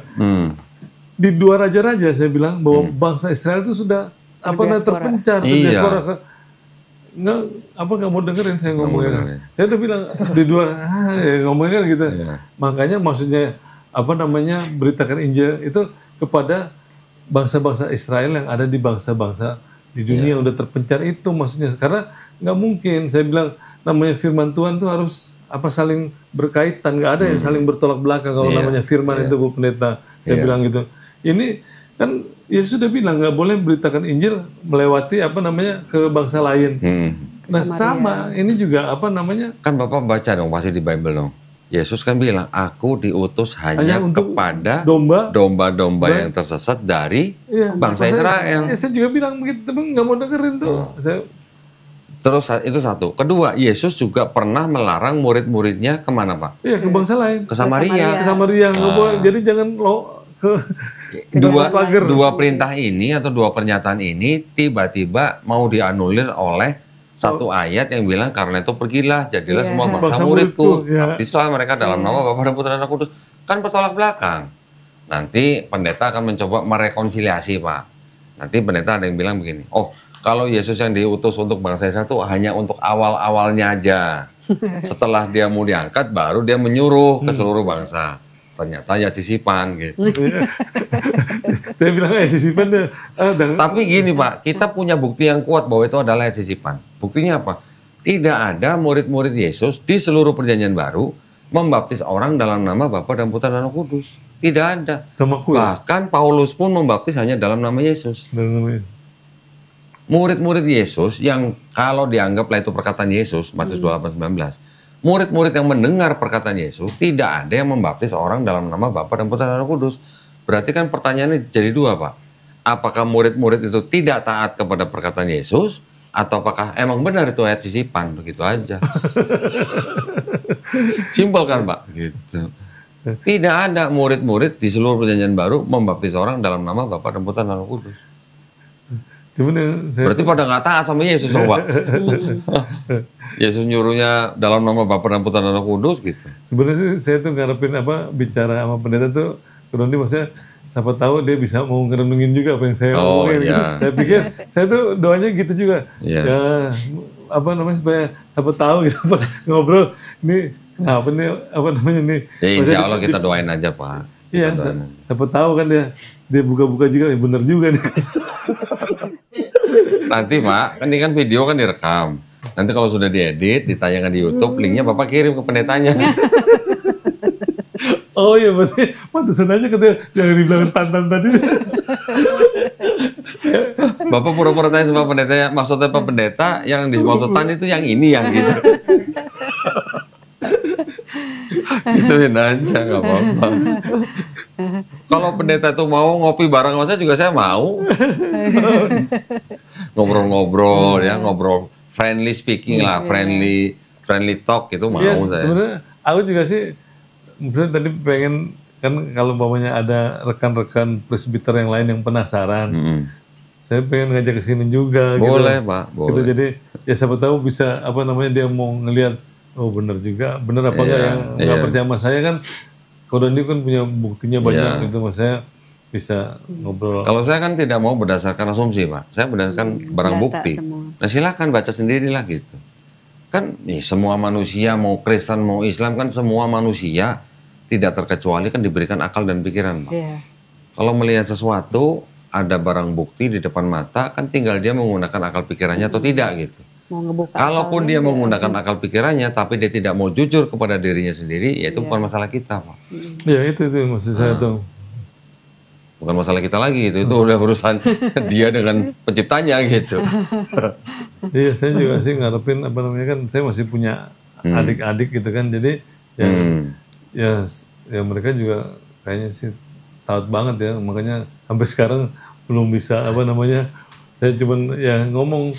Kalau baca Alkitab itu jangan pakai doktrin, aku bilang itu kalau mau cari kebenaran. Aku bilang, ya karena kalau pakai doktrin jadinya pembenaran itu, aku bilang. Karena doktrin itu bukan ajaran Yesus, aku bilang. Ya kan itu, saya makanya perlu itu kan ayat yang saya foto tuh supaya nggak ada ayat di Alkitab yang mendukung doktrin Tritunggal itu nggak ada. Nah kan kalau kita baca nggak pakai doktrin, kita bisa mungkin lebih benar gitu loh, gitu maksud saya. Ya mungkin kalau kita bisa baca yang benar, dia juga bisa lebih jujur gitu. Paling kayak tadi udah tahu tapi kita mau nggak buka hati kita kan benar gitu. Sebenarnya yang paling penting tuh jujur kepada diri sendiri aja, Pak. Itu aja sebenarnya. Kalau yang belum bisa jujur kepada diri sendiri, biasanya mereka tertutupi oleh misalnya jabatan, sosial, ekonomi, gengsi, ego gitu bisa, Pak. Biasanya itu yang menutupi. Saya juga saya kan sebelum belum tadi syahadat tadi, saya juga berdoa juga kok, dan itu Iya. itu kan pergumulan saya dari kecil Iya Kristen ya kan. Dia bilang saya minta kebenaran yang hakiki lah gitu, yang benar. Saya nggak mau beriman pada kau, tapi saya jadi Karena berdosa. Bapak kan gitu. punya doktrin itu dari kecil. Iya, nggak mau kita percaya malah terus kita jadi berdosa ya kan. Jadi minta tunjukin yang benar lah gitu. Iya. Oh yang saya mau cerita tadi, rupanya tadi cerita istri, jadi waktu pas yang kejadian dia stroke mata itu, dia tuh kan udah cerita kemarin karena dia tuh mikirin gitu kan, Terus sakit kepala. sakit kepala itu, terus rupanya kan karena dia ini ada yang aneh gitu, dan dia nggak bisa terima gitu maksudnya, nggak mungkin Allah seperti ini gitu, nggak adil gitu kan katanya dia cerita. Nah, terus dia udah mulai nggak nyaman sama Kristen, rupanya dia cerita ke saya tadi kan, dia dia berdoa gitu, terus dia bernasar gitu akan baca Al-Quran sampai habis, rupanya dia baca, Masya Allah. baca sampai habis, tapi walaupun dalam terjemahan aja. Sudah dibaca semua. Dia, Masya Allah. berarti kan nggak lama tuh dari zamannya waktu yang Israel nyerang Palestina 7 itu. Oh, 7 Oktober. Iya, jadi dia Oh, baca, oke.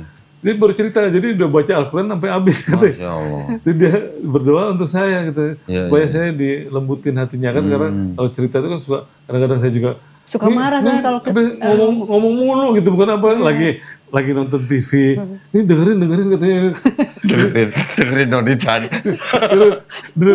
Orang lain, ya udah sambil nonton ya, bilang dengerin. Nah gitu saya ketiduran. Tapi Bu Yuyu ini berarti gigih ya berarti ya. Gigih ya. Sambil Coba doa, terus ya. sambil doa. Terus saya Jadi Bu Yuyu stroke mata gara-gara nonton Donitan gitu. Iya. Stroke mata gara-gara Donitan. Jadi pusingnya tuh wah, kayak Tapi nggak bisa cerita nggak gitu. bisa- karena nggak bisa cerita. Nah, lama-lama jadi akhirnya kena mata, saraf matanya ketekan. Akhirnya ke dokter mata. Ke dokter mata, ke dokter saraf. 3 bulan baru bisa normal lagi. Tapi itu sarafnya bukan putus kan Bu? Bukan. Oke.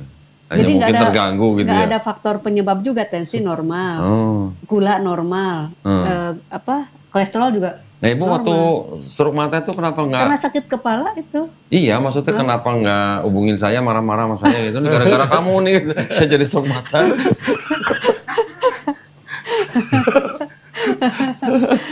Tapi semua pasti ada hikmahnya ya Bu ya. Iya, baca Al-Quran bisa cepet juga. Terjemahan tapi tiap hari, ya. Tiap hari dia baca. Waduh, keren. sampai selesai. Kita yang muslim aja belum tentu baca terjemahan sampai selesai. Jadi kalau pas nganter ke dokter kan suka lama tuh, kan daripada dia Kan baca tuh BPJS. sendiri. Oh. Biasa kan ngantri biasa. Iya, iya, iya. Baca di handphone maksudnya. Iya, di Iya, di handphone handphone. gitu. Iya, Pokoknya iya, di iya. mana aja lagi di mana lagi dia Iya, iya. bacanya di handphone bukan Iya. di itu. Iya, iya. Sampai Alhamdulillah ya. selesai. Tapi ternyata dikabulkan sama Allah tuh. Ya. Alhamdulillah. Nah, saya tadi juga mau bilang, ketika Pak Heri datang ke sini 25 Agustus, hari ini Alhamdulillah bersyahadat, ini sebenarnya sudah diizinkan Allah SWT, Pak. Di dalam Islam, kita juga memahami gini, Pak. Pertemuan 2 orang atau lebih, itu tidak ada yang kebetulan. Iya. Tidak ada yang kebetulan, Pak. Bapak ketemu klien, atau Bapak ketemu teman, atau Bapak ketemu siapapun, itu semua sudah diizinkan. Dalam arti, orang yang ketemu Bapak itu bisa menjadi orang yang mungkin menyalurkan rezeki ke Bapak, bisa juga nanti dia menipu Bapak gitu kan. Artinya dia bisa bikin Bapak bahagia, sekaligus mungkin dia juga bisa bikin Bapak sedih gitu. Karena mungkin apa kejadian apalah. Nah di dalam Islam kita hanya memandangnya pertemuan 2 orang atau lebih itu tidak ada yang kebetulan. Setiap pertemuan itu sudah diizinkan Allah SWT. Jadi ketika kita menghadapi orang yang mungkin menipu kita segala macam, yang kita perlukan hanya sabar dan iman. Kita masih mau beriman nggak kalau kita ditipu orang gitu? Kita masih mau beriman nggak kalau kita sekarang lagi banyak duit gitu? Kan itu Pak sebenarnya Pak, ujian kita tuh itu. Bahkan saya malah memahaminya gini, orang kaya itu ujiannya lebih berat daripada orang miskin. Iya. Ketika kaya dipakai nggak harta kita di jalan Allah? Iya, gitu. itu. Nah itu juga. Kesempatannya lebih banyak ya. Kesempatan lebih banyak, dikasih badan sehat. Kenapa kamu nggak pakai harta kamu di jalan Allah? Karena orang kan bisa berjihad tidak hanya dengan ilmu Pak. Iya. Bisa juga dengan tenaga, bisa juga dengan umur, bisa juga dengan harta. Dia mesti bukan lebih banyak di jalan Allah bermaksiat juga lebih banyak kesempatannya. gitu, Karena kalau orang nggak punya duit, pengen tapi betul, nggak bisa, nggak punya duit. Giliran punya duit nggak dipakai di jalan Allah maksiat, ada juga yang begitu. Tapi juga banyak, alhamdulillah orang yang punya duit banyak, harta banyak, digunakan dan di jalan Allah juga banyak, alhamdulillah. Nah itu kan yang paling bagus kan yang begitu Pak. Kita manusia boleh ngiri ke orang yang seperti itu Pak, boleh. Sama orang yang berilmu kita boleh ngiri. Bukan ngiri mengingini istri orang lain, enggak boleh. Tapi mengiri kepada orang yang menggunakan harta di jalan Allah dan iri kepada orang yang ilmunya dipakai, itu alhamdulillah kita boleh. Jadi jangan pernah sampai kita berprasangka buruk Pak pada Allah. Setiap saat detik kita itu adalah ujian. Bapak sekarang sudah menjadi orang beriman, Ibu sudah menjadi orang beriman. Jangan pikir Bapak sekarang sudah jadi beriman terus tidak diuji Pak. Nah, pasti nanti ada ujian. Tapi kalau kita lulus, berarti kan grade kita naik dong Pak. Naik, ya. Ibu kalau mau beli emas, pilih yang 24 atau 22 Pak? Kenapa pilih 24 Bu? Karena lebih murni kan Pak? Nah itulah kurang lebih gitu. Kita juga pasti gitu kan Pak. Kita misalnya mau masuk ke kuliah. Kan udah daftar nih. Bapak sudah daftar nih hari ini nih, alhamdulillah nih. Bersahadat. Setelah daftar kan Bapak baru belajar. Nanti setelah belajar kan ada ujiannya Pak. Kalau lulus, Bapak kan berhak menyandang gelar nih sebagai sarjana di universitas itu. Kurang lebih begitulah Pak, simpelnya lah. Jadi Bapak nanti jangan kaget kalau ada ujian apa segala macam, hadapi dengan iman. Gitu aja Pak. Jangan buru-buru berburuk sangka, aduh gua masuk Islam malah susah begini, tar dulu gitu. Ya, di apa namanya? Itu juga yang pendeta saya bilang. Gitu. Ini pengalaman saya katanya dia bilang. Masuk Islam susah? Iya, gitu dia bilang. Ada dia bilang, jadi dia cerita gitu kalau itu kan subjektif Pak. Iya maksudnya ya saya dalam hati saya juga doa pastinya saya juga nggak khawatir lah katakanlah kan saya juga dengar kan karena memang dia Al-Quran kan betul ya Quran ditulis bahwa yang disembah oleh orang Kristen itu kan iblis ya. Gini, jadi kalau Kristen itu mengklaim bahwa Tuhannya itu Esa. Tetapi Tuhan yang Esa ini bisa bermanifestasi dalam 3 pribadi. Itu Pak. Ini perbedaan utama dengan kita di dalam Islam. Islam, Yahudi, kita dua-duanya ini mempunyai keyakinan yang kuat bahwa Tuhan yang Maha Esa itu tidak bisa jadi makhluk. Gitu Pak. Tidak bisa jadi manusia. Karena ada ayatnya, saya udah kasih tahu Bapak waktu itu kalau nggak salah. Yang Tuhan bukan manusia, Tuhan bukan anak manusia. Itu udah jelas kan gitu. Ya, kalau itu jelas. Tapi kalau Kristen, mereka tetap mengaku beriman kepada Tuhannya Abraham, Ishak dan Yakub, tetapi mereka juga percaya bahwa Tuhan yang Maha Esa itu bisa jadi manusia dalam bentuk Yesus. Sehingga Yesus itu dijadikan sebagai pribadi kedua daripada Tuhan yang Maha Esa itu. Nah, menurut orang pribadi, pandangan orang Yahudi maksud saya, orang Yahudi memandang begini Pak, kepada Muslim, orang Yahudi bilang, orang Islam itu menyembah Tuhan yang sama dengan Tuhan yang disembah oleh Yahudi. Yaitu Tuhannya Abraham, Ismail, Ishak dan Yakub. Tetapi ketika Kristen itu seperti orang yang sudah menikah terus berzinah gitu Pak. Sudah menikah terus selingkuh gitu. Ibaratnya gini Pak, kalau ada laki-laki belum nikah dengan ada perempuan belum nikah, ini dua orang ini sama-sama berzina. Dengan ada laki-laki yang sudah menikah berzina dengan perempuan juga yang sudah menikah gitu. Artinya sudah menikah digambarkan sama orang Yahudi itu, mereka digambarkan sudah menikah tuh artinya mereka mengakui ada Tuhan yang Maha Esa, Tuhannya Abraham, Ishak dan Yakub, tetapi selain itu mereka berselingkuh dalam tanda kutip dengan menyembah Yesus. Gitu. Jadi Yesus itu yang dianggap sebagai berhala oleh orang Yahudi.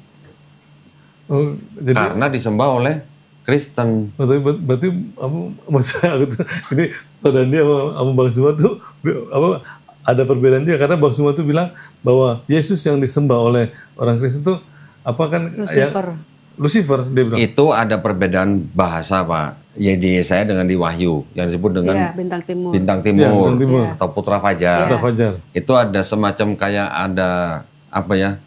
Kok mirip gitu loh. Jadi kalau Yesus disebut putra fajar, bintang timur, ini juga putra fajar tapi Lucifer gitu. Ini mau disamakan gitu. Saya sih nggak bilang Kristen menyembah Yesus, menyembah setan atau iblis, enggak. Karena saya tahu bahwa di dalam Kristen mereka punya teologi itu, mereka tetap mengaku bertuhan yang Maha Esa. Tapi Maha Esanya ini yang bisa jadi manusia. Tapi kan bisa aja itu jadi tipu muslihat iblis. Walau-walam Pak. Ya, Itu bisa. Bisa jadi kan gitu. Jadi Bisa kita jadi, pikir bisa seperti itu, tapi ternyata kan enggak. Kan karena di Islam juga bahwa itu kan diserupakan. Kan bilangnya kan seperti itu, bahwa yang dinaikkan ini diserupakan kan. Tapi kan Yesus sendiri pernah bilang dari 12 murid saya satu itu iblis. Oh, kalau yang di Bible kan, satu kan iblis katanya. Sedangkan yang disalib itu kan yang iblis itu kan. Tapi bisa saya utak-atik gatuk nih Pak. Dalam arti gini, kalau Yesus bilang dari salah satu murid saya dari 12 itu iblis, sekarang kalau iblis tidak membisiki Yudas untuk berkhianat, bakal ada penyalipan nggak Pak? Enggak. Kan nggak ada. Berarti iblis yang membisiki Yudas berjasa apa berdosa buat orang Kristen? Berjasa. Berjasa. Tapi kan mungkin juga ini kalau penafsiran saya bisa juga iblis sengaja buat itu supaya kan ada penyalipan gitu. Supaya ada penyalipan. Ini jadi kesan. Nah, kalau saya malah memandangnya begini Pak. Saya memandangnya begini. Yesus ini kalau cerita di Bible Pak ya, bukan berarti saya beriman loh ya. Ketika Yesus sampai disalib, sampai mati, itu buat saya adalah upaya pembunuhan berencana yang kedua kali dari iblis. Karena sebelumnya kan iblis pernah mencoba Yesus Pak, dibawa ke atas bubungan bait suci, kan suruh loncat. Kalau kamu anak Allah loncat kan pasti kamu akan ditolong. Itu upaya pembunuhan kan Pak berarti kan. Pertama gagal. Yang kedua ketika mau disalib itu berhasil gitu. Tetapi buat saya sih gini Pak, kejadian itu kalau memang benar seperti yang diceritakan di dalam Bible, itu kan pada waktu sebelum kejadian, pada waktu kejadian, bahkan sesudah kejadian, kan tidak ada orang yang berpikir bahwa Yesus mati di atas kayu salib buat nebus dosa murid-muridnya, buat nebus dosa ibunya, buat nebus dosa saudara-saudaranya. Kan nggak ada yang berpikir begitu Pak. Nggak ada, Yesus juga nggak pernah ngajarin itu. Nggak pernah begitu. Ketika Paulus mulai mengajarkan atau memberitakan Yesus, baru Paulus yang ngomong begitu kan. Iya. Berarti itu kan ada ajaran yang belakangan, gitu maksud saya. Iya. Maksud saya gitu. Betul. Nah, ada ajaran belakangan yang sama Paulus, yang Paulus dengar bahwa Yesus disalib itu dianggap sebagai upaya membatalkan hukum Taurat untuk orang-orang yang non-Yahudi. Tapi kalau pemikiran yang gini, ini kan udah terjadi ceritanya kan, disalib ya kan. Nah pada saat disalib kan, besok juga kan, pada saat itu dikubur, mayatnya kan nggak ada. Ini ada cerita, bahwa yang disalib itu memang iblis gitu. Nggak ada sih, di Bible nggak dikatakan begitu sih Pak. Bukan di Bible, cerita itu, pas dia datang pagi. Ustadz Rahmat Baikuni itu. Ya, dia bilang gitu. Jadi karena kan dia bilang Yesus sendiri bilang bahwa salah satu dari muridnya adalah iblis gitu kan, disalibkan. Nah, bahwa yang disalib jadi siapa namanya? Bukan Yudas. Itu dia perwujudan apa katanya? Yudas sebagai Dajjal. Dajjal. Dajjal Samiri. Dajjal. Iya. Nah, makanya pada saat pagi itu dia lihat ternyata nggak mati gitu, cuman Dajjal itu nggak mati. Nah, itu yang yang disembah sama orang Kristen sekarang. Dajjal. Jadi Dajjal karena dianggap bahwa itu memang Yesus palsu jadinya gitu. Oke. Saya baru paham. Jadi gini Pak, kalau yang disebut dengan Yudas yang dianggap sebagai Dajjal, itu adalah sudut pandang dari teman-teman seperti Ustadz Rahmat Baikuni itu sebagai sudut pandang dari ilmu eskatologi. Ilmu eskatologi nanti membicarakan tentang masa depan Pak. Ya karena Yesus bilang bahwa salah satunya juga iblis. Iya, gitu. Tetapi saya yakin Ustadz Rahmat Baikuni bisa mengatakan bahwa yang disalib itu adalah Yudas Iskariot, pasti dia berdasarkan dari tafsirnya Ibnu Katsir. Iya, tafsir Ibnu Katsir. Itu. Sedangkan ada tafsir lain, Ibnu Abbas mengatakan bahwa yang disalib itu adalah salah satu murid Nabi Isa alaihissalam yang paling muda. Oh, yang ikut salib gitu maksudnya? Bukan, yang paling muda usianya. Jadi di dalam Islam ada tradisi atau kisah riwayat mengatakan bahwa sebelum ada penyalipan itu, Yesus di dalam sebuah rumah bersama dengan 12 muridnya, Yesus bertanya kepada murid-muridnya, siapa dari antara kalian yang mau menggantikan aku di salib? Berdirilah murid Yesus yang paling muda, murid Nabi Isa yang paling muda. Nabi Isa bilang, jangan kamu masih muda, duduk. Ditanya lagi, dia lagi berdiri 2 kali. Suruh duduk lagi, ditanya lagi, dia lagi yang berdiri. Akhirnya dia dipilih oleh Nabi Isa alaihissalam untuk menggantikan dia di kayu salib. Tapi itu tafsir, Pak. Oh. Itu tafsirnya Ibnu Abbas. Tapi kalau di Alkitab kan ada yang di apa namanya di Perjanjian Lama yang dibilang bahwa yang akan menggantikan, ya kan? Menggantikan apa? Maksudnya orang berdosa kan nggak akan itu oleh Allah, ya kan? Ya? Oh, yang di Ulangan itu. Ya, di Ulangan. Jadi Ulangan berapa? 24:16. Apa yang disalib itu Iya. orang fasik. orang fasik. Oh, orang terkutuk. Ya, orang yang terkutuk. salib, ya. Terkutuklah yang disalib. Dan orang itu fasik Ya, orang mengganti, fasik yang menggantikan ganti orang orang benar. Orang benar. Gini Pak. Itu di dalam Perjanjian Lama, konsep itu tadi yang orang dibilang digantung di dalam kayu salib yang terkutuk, konsep itu yang dipakai oleh Paulus. Paulus ini dia mengutip banyak sekali ayat-ayat dari Perjanjian Lama, terus kemudian dia gabungkan dengan ide dia yang baru gitu. Jadi seolah-olah Yesus itulah sebagai orang yang menanggung kutuk dosa manusia, Yesus yang menanggung dosa manusia dengan cara disalib, dengan cara disebut terkutuk gitu. Karena dia yang menanggung kutuk gitu. Ya, tapi kan apa namanya kan kalau di Perjanjian Lama itu kan bahwa tapi kan ternyata bahwa Yesus itu kan orang benar gitu kan. Jadi Orang benar akan diselamatkan. akan diselamatkan kan di kitab itu juga. Jadi yang orang fasik akan menggantikan orang benar. Jadi Yesus nggak akan disalib karena diganti sama orang fasik itu yaitu Yudas. Iya, Itu nanti yang ada di lagi di Amsal, Mazmur. yang di Amsal.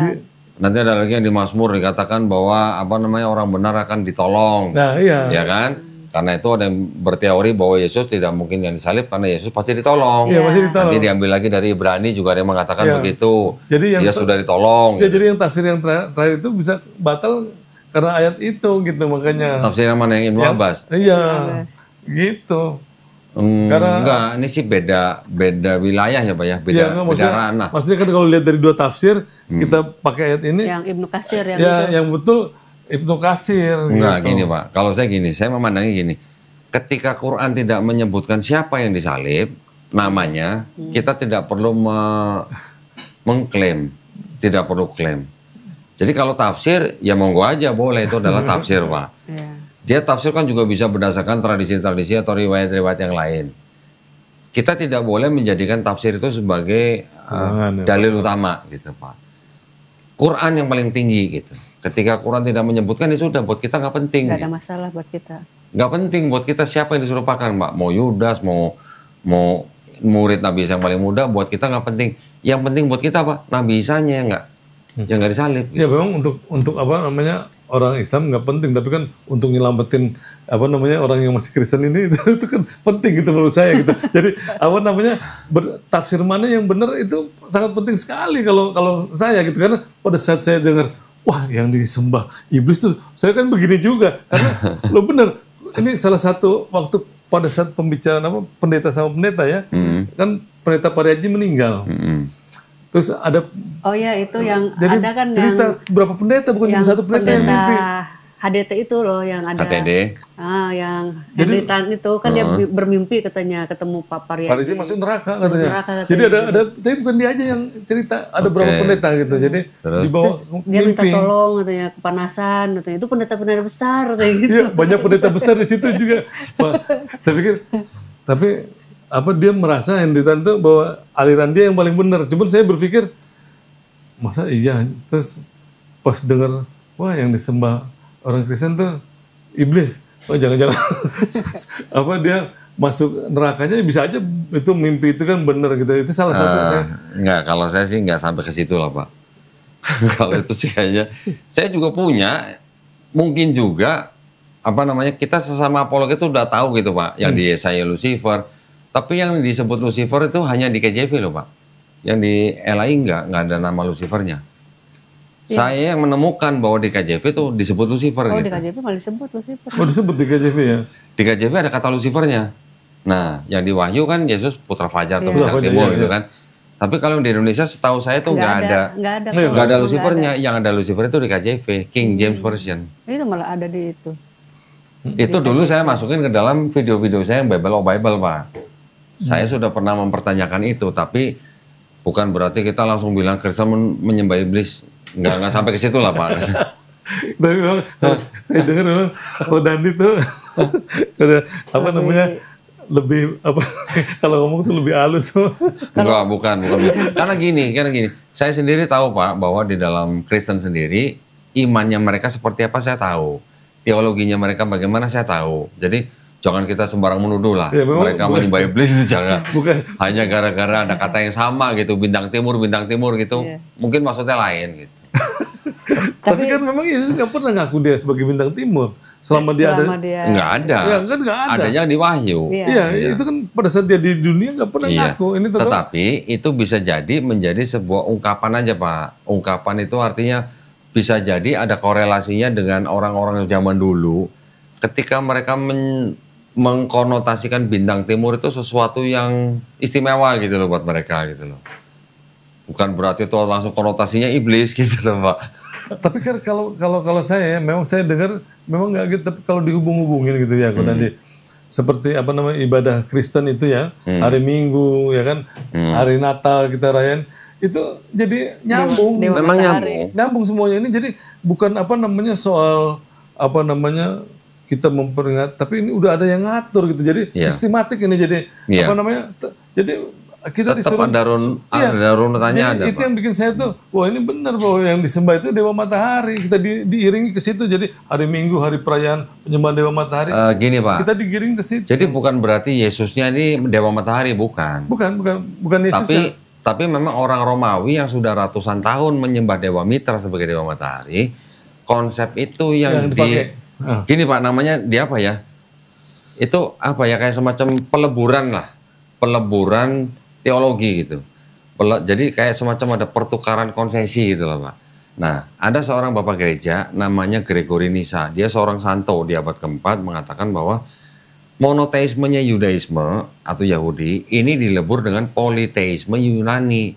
Dilebur jadi satu sehingga ada pertukaran konsesi. Makanya yang menurut Yahudi bidat diterima di dalam Yahudi. Yang menurut politeisme Yunani bidat juga diterima gitu. Akhirnya dilebur jadi satu. Jadi sebenarnya Kristen itu adalah percampuran antara monoteismenya Yahudi dengan politeismenya Yunani. Nah sekarang kalau monoteis dengan politeis campur jadi apa Pak? Monopoli berarti. Gitu. Tapi gini Pak nih, ini yang saya mau tambahkan sedikit dari Rabbi Tovia Singer. Rabbi Tovia Singer tadi juga dulu juga pernah mengatakan begini. Ketika ada orang Yahudi yang sedang berpergian, ketika dia tidak menemukan sinagog, rumah ibadah mereka, orang Yahudi boleh masuk masjid. Karena buat orang Yahudi, masjid adalah tempat untuk menyembah Tuhan Yang Maha Esa. Tetapi orang Yahudi dilarang masuk gereja. Karena gereja dianggap oleh orang Yahudi sebagai tempat menyembah berhala. Berhalanya siapa? Yesus. Tapi bukan berarti Yesus ini konotasinya sama dengan iblis, enggak. Beda Pak. Karena dia manusia itu ya. Iya, jadi hanya memang di dalam Kristen itu memang ada infiltrasi budaya pagan ketika Kristen baru jadi gitu loh Pak. Makanya ide-idenya Paulus itu yang akhirnya dimodifikasi sama gereja, disempurnakan menjadi seolah-olah menjadi agama yang monoteis tapi sebenarnya politeis. Karena ada budaya-budaya yang dari Helenisme Yunani, paganisme Romawi, yang mana juga dulu memang pernah coba disatukan oleh seorang filsuf namanya Philo Pak. Helenisme Yunani dijadikan satu dengan monoteismenya Yudaisme, itu jadinya Kristen gitu.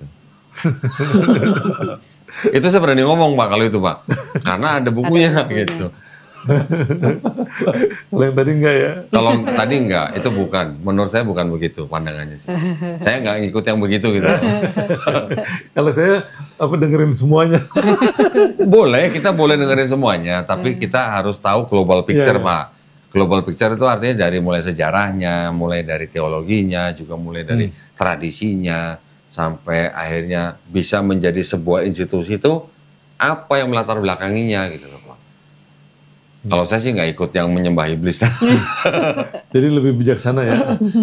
Bukan, memang menurut saya Kristen nggak menyembah iblis. Mereka juga mengenal sosok iblis gitu loh Pak. Cuman yang saya dalam tanda kutip pertanyakan, kalau iblis yang membisiki Yudas sampai menjadikan Yesus disalib, terus kemudian Yesus yang disalib itu dianggap menebus dosa manusia, berarti kan iblisnya berjasa. Berarti kalau berjasa kan masuk surga. Berarti orang Kristen satu surga sama iblis gitu. Cuman sampai situ aja saya memancing orang untuk menggunakan akalnya gitu aja Pak.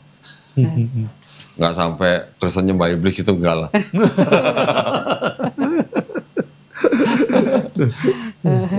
Ya gitu Pak ya mungkin ya. Saya nggak pernah membatasi teman-teman yang mau punya pemikiran bagaimana atau satu-satu yang lain juga, ya itu hak mereka gitu. Cuman saya nggak sampai ke situ lah Pak. Bisa jadi mereka tahu di Yesaya ada kata Lucifer bintang timur itu mungkin dari video saya. Karena video saya dulu yang memperlihatkan pertama kali perbedaan-perbedaan seperti itu. Di LAI nggak ada kata Lucifer, kenapa di KJV bisa ada kata Lucifer gitu. Itu di saya ya. Itu malah di video saya yang Bible oh Bible Pak. Yang isinya kontradiksi semua gitu sih. Baik ayat per ayat sama versi per versi gitu Pak. Itu dulu saya buka semua emang. Nggak tega lah kalau saya bilang Kristen menyembah iblis, nggak tega Pak.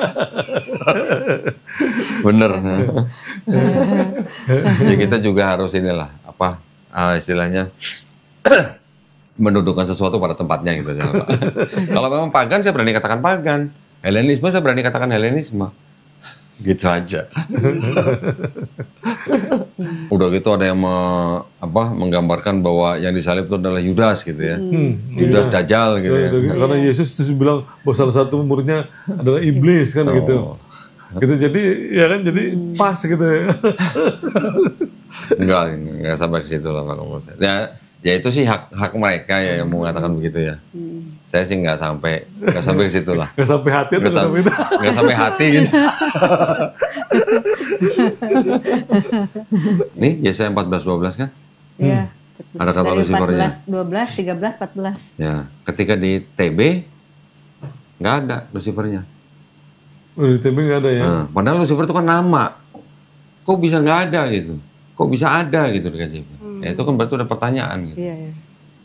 Selalu saya tanya, yang salah yang mana gitu. Nggak mungkin dua-duanya benar gitu Pak. Iya.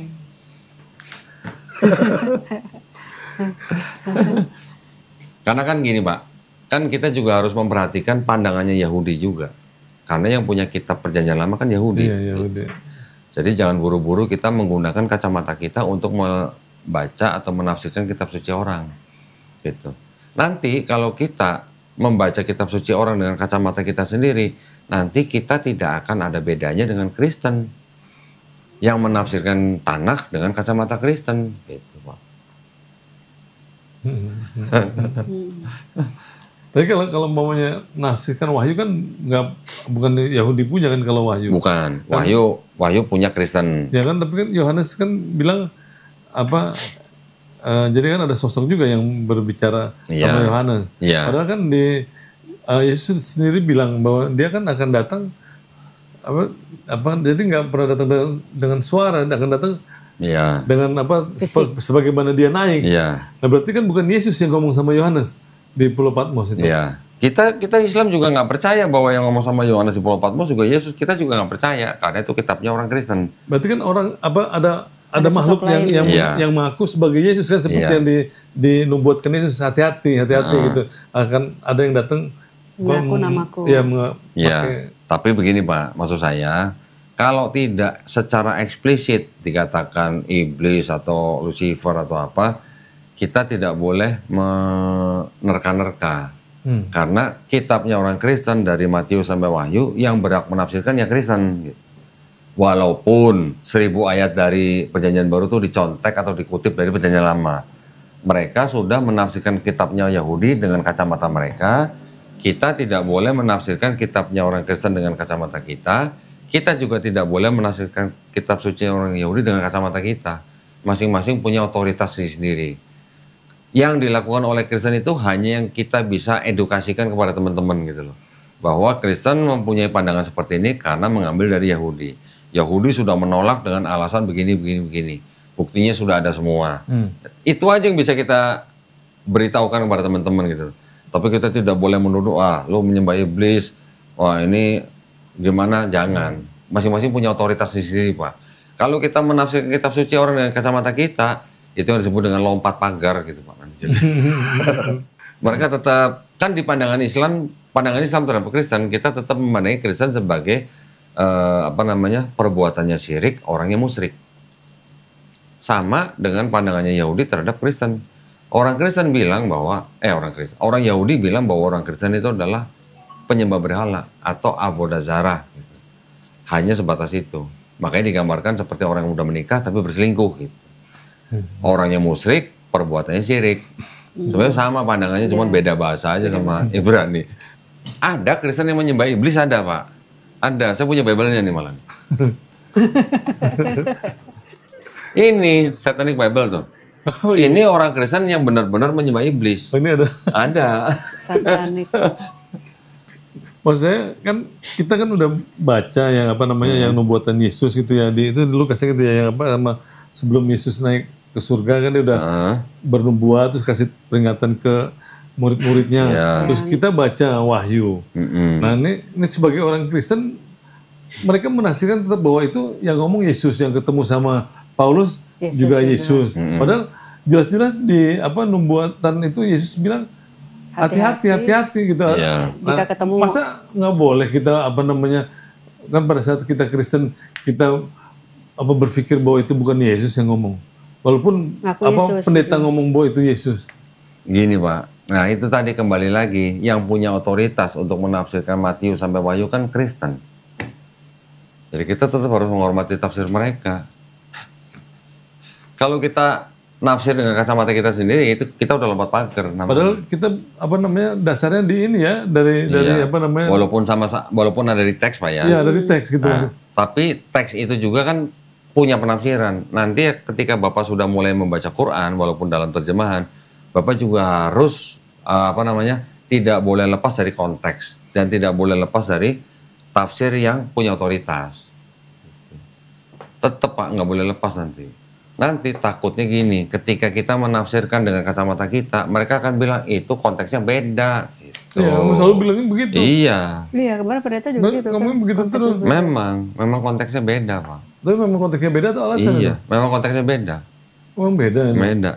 Kitab Wahyu itu adalah kitab yang paling akhir masuk dalam Bible. Iya, memang ada. Dan menurut penerbit Bible sendiri, saya baca dari yang ND, itu kitab yang paling sulit dipahami gitu. Ya, tadinya kan nggak diterima itu kan. Iya, hampir nggak dimasukin dalam Bible. Cuman kalau yang itunya, yang surat Paulus kan sama tuh nubuatan Yesus juga.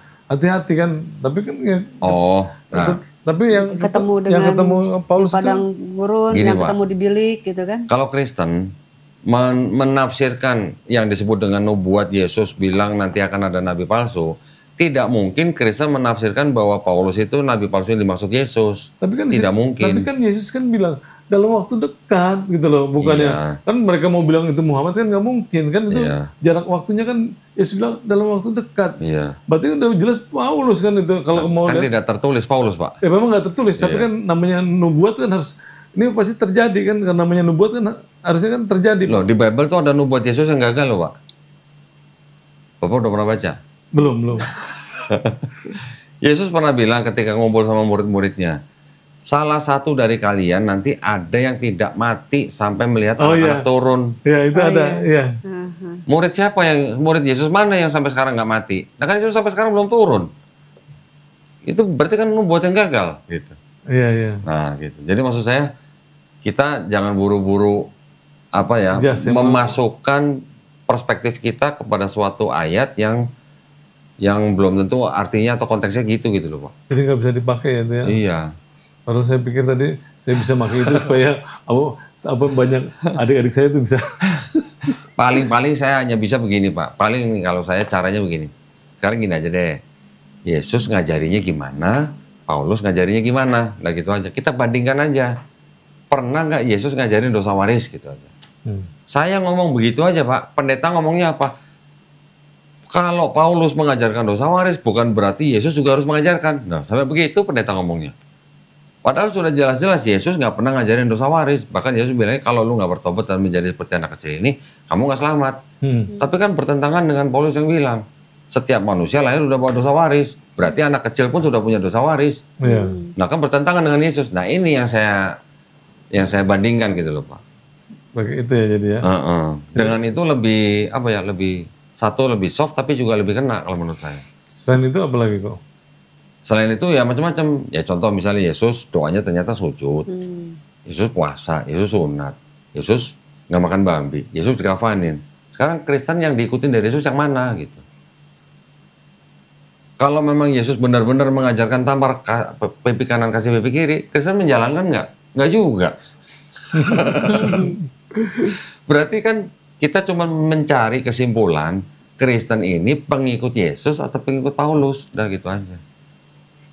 Yesus ngajarinya apa Pak? Matius 23 ayat 1. Ikutilah ajaran orang-orang Farisi. Iya. Orang Farisi ngajarinya apa? Taurat kan pasti kan? Taurat. Karena orang-orang Farisi yang sudah menggantikan kursi Musa. Berarti orang bangsa Israel sesuai yang diajarkan oleh Yesus ngikutin ajaran Musa yang ada di dalam Taurat. Kenapa tiba-tiba ada ajaran Paulus? Ini yang harus diikutin gitu loh. Berarti kalau orang Kristen tidak mengikuti Yesus berarti mereka adalah pengikut Paulus. Itu saya bisa pertanggungjawabkan gitu ayatnya. Kalau memang orang Kristen menuhankan Yesus hanya gara-gara Yesus bisa membangkitkan orang mati, Paulus membangkitkan orang mati lebih canggih daripada Yesus, Pak. Pernah baca, Pak? Pernah? Iya, benar. Yesus mau membangkitkan siapa? Lazarus. Berdoa dulu nggak, Pak? Iya. Iya, Bu. Paulus membangkitkan orang mati, anak muda, Eutychius kalau nggak salah namanya. Nggak perlu berdoa, Pak. Langsung ditelungkupin, bangkit. Canggihan Paulus seperti Yesus. Tapi kenapa nggak jadi Tuhan deh? Nah, seorang wanita yang punya pendarahan dengan menyentuh jubah yang sedang dipakai Yesus sembuh. Ini ada sapu tangan bekas dipakai Paulus, dipegang sama orang itu sembuh sakit. Canggihan mana Pak? Berarti kan canggihan Paulus dong. Itu padahal udah dinubuatin juga tuh. Kan yang apa namanya? Iya, dengan nabi-nabi palsu itu. Nabi-nabi palsu. Ya. Jadi dia akan yang akan melakukan mujizat besar ya kan? Kalau mau digituin bisa Pak. Kalau mau ditarik mundur sampai ke ulangan 18 juga bisa. Di ulangan 18 juga disebutkan ketika seorang yang mengatakan bukan yang berasal dari Tuhan gitu, itu harus hukum mati. Lah buktinya Paulus dihukum penggal gitu. Iya. Sama itu juga yang apa Nabi Daniel kan?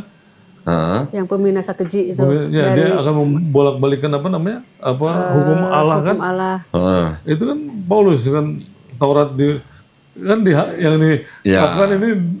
Tapi gini Pak, penulis tanah, ya penulis kitabnya orang Yahudi, itu nggak ada yang kenal Paulus Pak. Jadi kita jangan menghubung-hubungkan Paulus dan Yesus kepada tanah gitu. Itu nggak ada sama sekali di sana. Jadi yang dimaksud di dalam Daniel, Yesaya itu adalah konteks yang berbeda. Berbeda itu ya. Gitu, iya. Nanti kalau kita hubung-hubungin Yesus sama Paulus di PL, apa bedanya kita sama Kristen? Itu maksud saya. Gitu Pak. Jadi kita pada tempatnya aja lah. Kita sudah tahu nih dalam Kristen ada masalah ajaran gini. Udah itu aja yang kita coba ajukan gitu. Jadi kita sifatnya hanya bertanya gitu. Kita nggak boleh sampai menafsirkan berdasarkan kacamata kita. Bahaya itu. Oh ini kan di Matiusnya begini kok. Matius 24:15 kan, jadi apabila kamu melihat pembinasa keji berdiri di tempat kudus, menurut firman yang disampaikan oleh Nabi Daniel, para pembaca hendaklah memperhatikannya. Nah ininya tuh ke Daniel 7:25. Gini, nah makanya gini, penulis tanah tidak ada yang namanya kenal perjanjian baru. Tidak ada yang kenal Yesus, Paulus, Matius, Markus, Lukas, dan sebagainya. Ini 500 tahun sebelum Yesus tanah ini ditulis. Tadi kan saya bilang, penulis perjanjian baru dari Matius sampai Wahyu itu hampir 1000 ayat mengutip dari PL. Yang paling banyak ngutip dari PL itu adalah Wahyu Pak, 245 ayat. Paling banyak. Penulis Wahyu itu mengutip dari PL, mereka mengambil dari Daniel, mengambil dari Yeremia, mengambil dari Rut atau Esther gitu. Itu mengenai hal-hal yang bersifat penglihatan masa depan. Gitu. Nah Daniel kan juga begitu, penglihatan. Makanya penulis Wahyu ini adalah kitab yang paling susah dipahami dan juga paling akhir masuk dalam Bible gitu. Nah, kalau Ibu tadi juga melihat dari Matius, terus menghubung-hubungkan atau membicarakan kitab Daniel, karena ketika mereka menulis kitab, mereka pegangannya Septuaginta Bu, sambil nyontek gitu loh. Mengambil-ngambil ayat yang tidak sesuai konteks dimasukkan dalam perjanjian baru. Yang contoh seperti kemarin saya kasih lihat Bapak yang Yesaya 7:14, Yesaya 96, itu contohnya Pak, paling gampang. Ayat ini bicara tentang apa, tentang siapa, diambil di luar konteks, dimasukkan dalam Perjanjian Baru. Itu yang terjadi. Oh, jadi gitu. Kita bisa membuktikan kok Tanakh itu disusun kapan, Septuaginta diterjemahkan kapan. 1000 ayat dalam Perjanjian Baru dikutip dari Septuaginta. Kita cuma tinggal tanya, Perjanjian Baru itu kalau begitu inspirasi dari Roh Kudus atau inspirasi dari Septuaginta? Gitu aja. Iya. Itu aja sebenarnya. Berarti Kristen ini agama yang apa? Sebenarnya tidak monoteis tapi bergelantungan di Septuaginta untuk disebut monoteis gitu loh Pak. Nah itu aja judulnya. Saya berani ngomong begitu Pak depan pendeta. Pernah ketika saya debat terakhir di Surabaya, saya bilang begitu. Kristen menggunakan kitab ini Tanakh dalam bentuk Septuaginta itu hanya mau disebut sebagai agama monoteis. Gitu aja. Tanpa ini bukan monoteis. Saya berani ngomong gitu Pak. Makanya ada seorang profesor di Amerika namanya Profesor Bart Ehrman. Dia menulis sebuah buku, 6 bukunya dia tuh bestseller semua. Salah satu bukunya judulnya Forge, pemalsuan. Zaman dulu orang bisa melakukan hal seperti itu dan belum kriminal gitu. Belum dijadikan kriminal. Ya contohnya Matius, Lukas mencontek Markus, Markus mencontek Homer, Paulus mencontek PL dan sebagainya. Itu hal yang biasa pada zaman dulu gitu Pak. Baik, alhamdulillah pada malam hari ini kita tadi sudah menyaksikan prosesi syahadat dari Bapak Heri Ramlan ya, dengan Ibu Yuyu yang alhamdulillah tadi sangat khidmat, dan kita semuanya berdoa mudah-mudahan Pak Heri dan Ibu Yuyu diberikan istiqomah dan juga husnul khotimah kita semuanya. Buat para pemirsa terima kasih banyak atas perhatiannya.